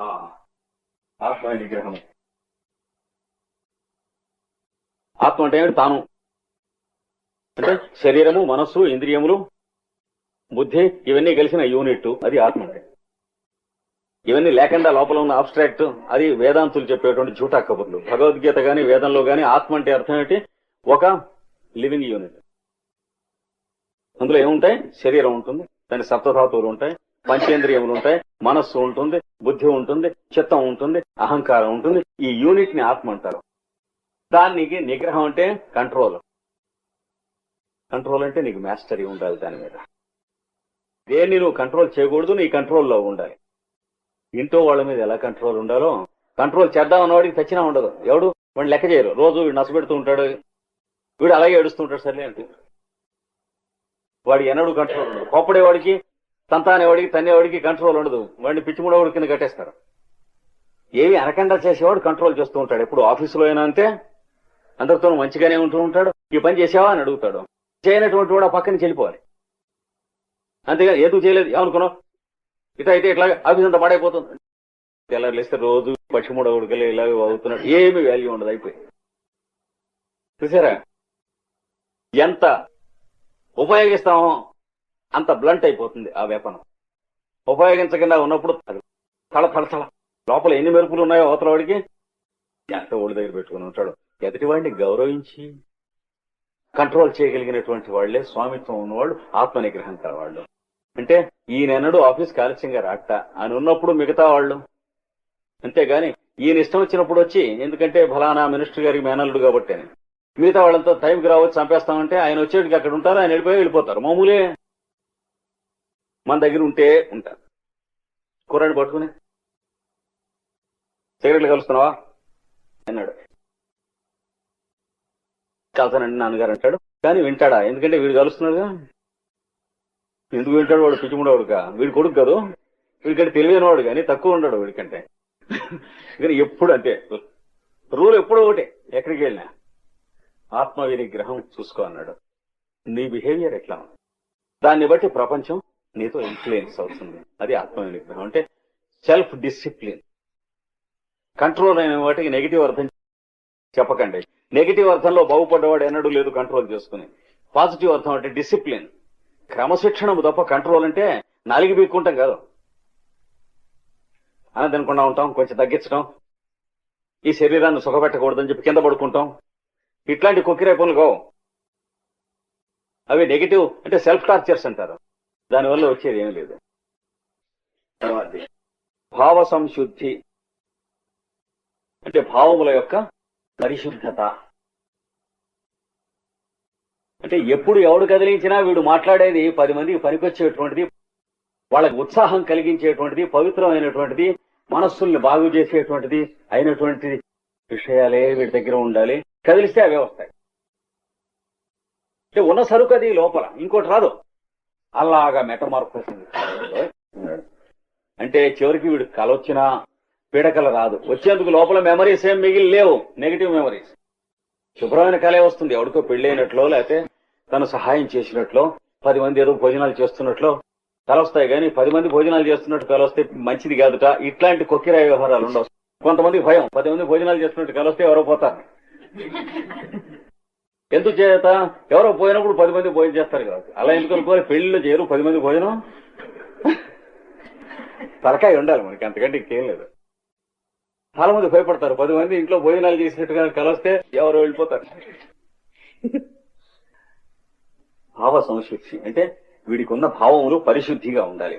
అంటే వీడు ఎవరిని గురించి మాట్లాడినా ఆ విన్నవాడు అబ్బా అలాగటండి, అయితే వాడిని మాట మనం చూద్దాం అనాలి. తనకి ఆ చెప్పినందువల్ల అంతకన్నా షార్ప్ అవ్వాలి మైండ్. అలాంటి వాళ్ళను గురించే చెబుతూ ఉన్నటువంటి పరిస్థితి ఉంటుంది వీడికి. ఎవడన్నా ఇంకోటి గురించి నెగిటివ్ గా ఎత్తుతాడు అనుకోండి, వాడు ఏమిటండి ఇది న్యూసెన్స్ ఫెలో అని వారిని గురించేనా మీరు చెబుతుంది. వారి గురించి మీకు సద్భావం ఉంది అయితే వారితో మాట్లాడండి అని చెప్పాలి. వాడు బాగుపడాలి వీడికి ఏమైనా ఉద్దేశం ఉంటే వాడితో మాట్లాడి ఉండేవాడు అని చేత అక్కడికి ఆపేస్తాడు వీడు. దాన్ని భావ సంసిద్ధి అంటాడు. అంటే ఏమిటి? కామెంటింగ్ బిహైండ్ ది బ్యాక్ వెళ్ళిపోతుంది, వీడికి ఏం ఉండదు. చెప్పదలుచుకుంటే మాత్రం వాడితోనే చెబుతాడు, ఏమంటే నాకు ఇది నచ్చలేదు, మీరు కొంచెం క్షమించండి మార్చుకోండి అని చెప్తాడు. కానీ ఏటో వాడు ఎట్లా బిహేవ్ చేస్తాడు అని చచ్చిన అనడం 3rd తో. ఇవి చేతనైతే భావ సంసిద్ధి అంటారు. ఇచ్చేతతో ఈ చెప్పబడినటువంటివి తపో మానస ఉచ్చేతే, మానసికమైన తపస్సు అని అంటారు. చూసారా, తపస్సు అని పతంజలి చెప్పినటువంటి మాట సరి అయిన శాస్త్రీయమైనటువంటి అర్థం ఇది. కానీ వాడికి గడ్డం ఉందా గడ్డం లేదా అనేటువంటి పాయింట్ అవి ఏమి కావు. ఇంట్లో చెడిపోయాడా లేదా, లేదండి భార్యకి భర్త పడకపోతే వెళ్ళిపోతాడు, తపస్సు అవుతుందా? అప్పులు ఎక్కువైపోతే కాసి వెళ్ళిపోయాడు ఆయన, ఎట్లా అవుతుంది? మా గుంటూరులో మా చిన్నప్పుడు ఆయన తెల్లవారుసాను భార్యని హత్య చేసి కాసి వెళ్ళిపోయి సన్యాసం పుచ్చుకున్నాడు. సన్యాసం అవుతుందా? మనం దాన్ని అపవిత్రం చేసిన వాళ్ళం అయ్యాం. కానీ ఒక గుడ్ ఇన్స్టిట్యూట్ ని ఇన్సల్ట్ చేశాం మనం. జాగ్రత్త. అంటే మన వల్ల ఇంకోళ్ళు 10 మంది వాడి కథ తెలిస్తే ఏమనుకుంటారు, సన్యాసం అంతా ఇంతే అని ఎవడో అక్కర్లేనటువంటి ప్రతి అడ్డగాడిదాను మాట్లాడేటట్టుగా మనం ప్రవర్తించాం అని తెలుసుకోవాలి. ఒక మంచి పని జరుగుతున్న చోట మనం ఫౌల్ గేమ్ ప్లే చేసాం అనమాట. కనుక తపస్సు అంటే ఇది అని అర్థం, కానీ ఇంకోటి కాదు అన్నాడు. దీని ప్రకారం అయితే తపస్సు అంటారు. లేకపోతే సినిమాలో మనం చూసేవన్నీ తపస్సులుగా, సినిమా తపస్సులు అలా కూర్చున్నట్టు. ఎందుకు కూర్చుని అయితే బాలయ్య గారు కూర్చున్నారు కదా అడుగుతారు రాడికల్స్, తప్పనిసరిగా క్వశ్చన్స్ వస్తాయి. ఆయన ఎందుకు కూర్చున్నాడో అర్థం అవటం అనేటువంటిది చాలా జన్మలు వెళ్ళిపోవాలి. ఎక్సెప్షన్స్ ఉంటారు. శంకరాచార్య గారు పెళ్లి చేసుకోలేదు కదా, వాతలు పెట్టుకోకు పులిని చూచి నక్క. ఎందుకంటే శంకరాచార్య గారికి అక్కర్లేదు, నీకు ఆయనకి లెక్కేమిటి అన్నాడు. ఎవల్యూషన్ లో కొంత దూరం వచ్చాక సెక్స్ లైఫ్ అక్కర్లేని లైఫ్ వస్తుంది, అది చూసుకుని ఊరిపోసుకుంటే ఎట్లాగన్నాడు. బలవంతంగా బ్రహ్మచర్యం ఉండదు. ఏమవుతుంది?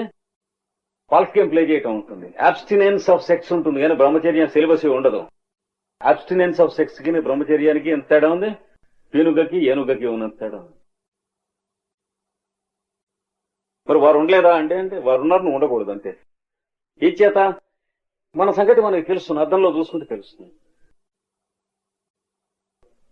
ఇవి తపస్సు అంటేను. ఈ ప్రకారం యథాశక్తి తపస్సు ఆచరించి పతంజలిలోకి మళ్ళీ మనం ప్రవేశిస్తున్నాం. ఏమన్నాడు? తపస్సు, స్వాధ్యాయము, ఈశ్వర ప్రణిధానం. స్వాధ్యాయం కూడా తపస్సులో కలిపేశాడు భగవద్గీతలో. అందులో ఏం తప్పు లేదు. ఆయన ఒక మతంగా చెప్పాడు, ఇది కూడా అందులో కలిపి ఆయన వేరే చెప్పాడు. పతంజలి వేరే ఎందుకు చెప్పాడంటే స్వాధ్యాయం మరి కాస్త తప్పనిసరి అని చెప్పడం కోసం. పుస్తకాలు చదువుకుంటాం, 10 మందికి పుస్తకాలు చెప్పటం, ఇది డైలీ రొటీన్ లో ఒక భాగంగా ఉండాలి అని కాస్త గట్టిగా నొక్కి చెప్పేందుకోసం 3 ఐటమ్ కింద చెప్పాడు పతంజలి. ఇది సాధనపాదంలో మొదటి సూత్రం. దీనివల్ల ఏమిటి వస్తుంది అంటే 2వ సూత్రంలో చెబుతున్నాను అన్నాడు.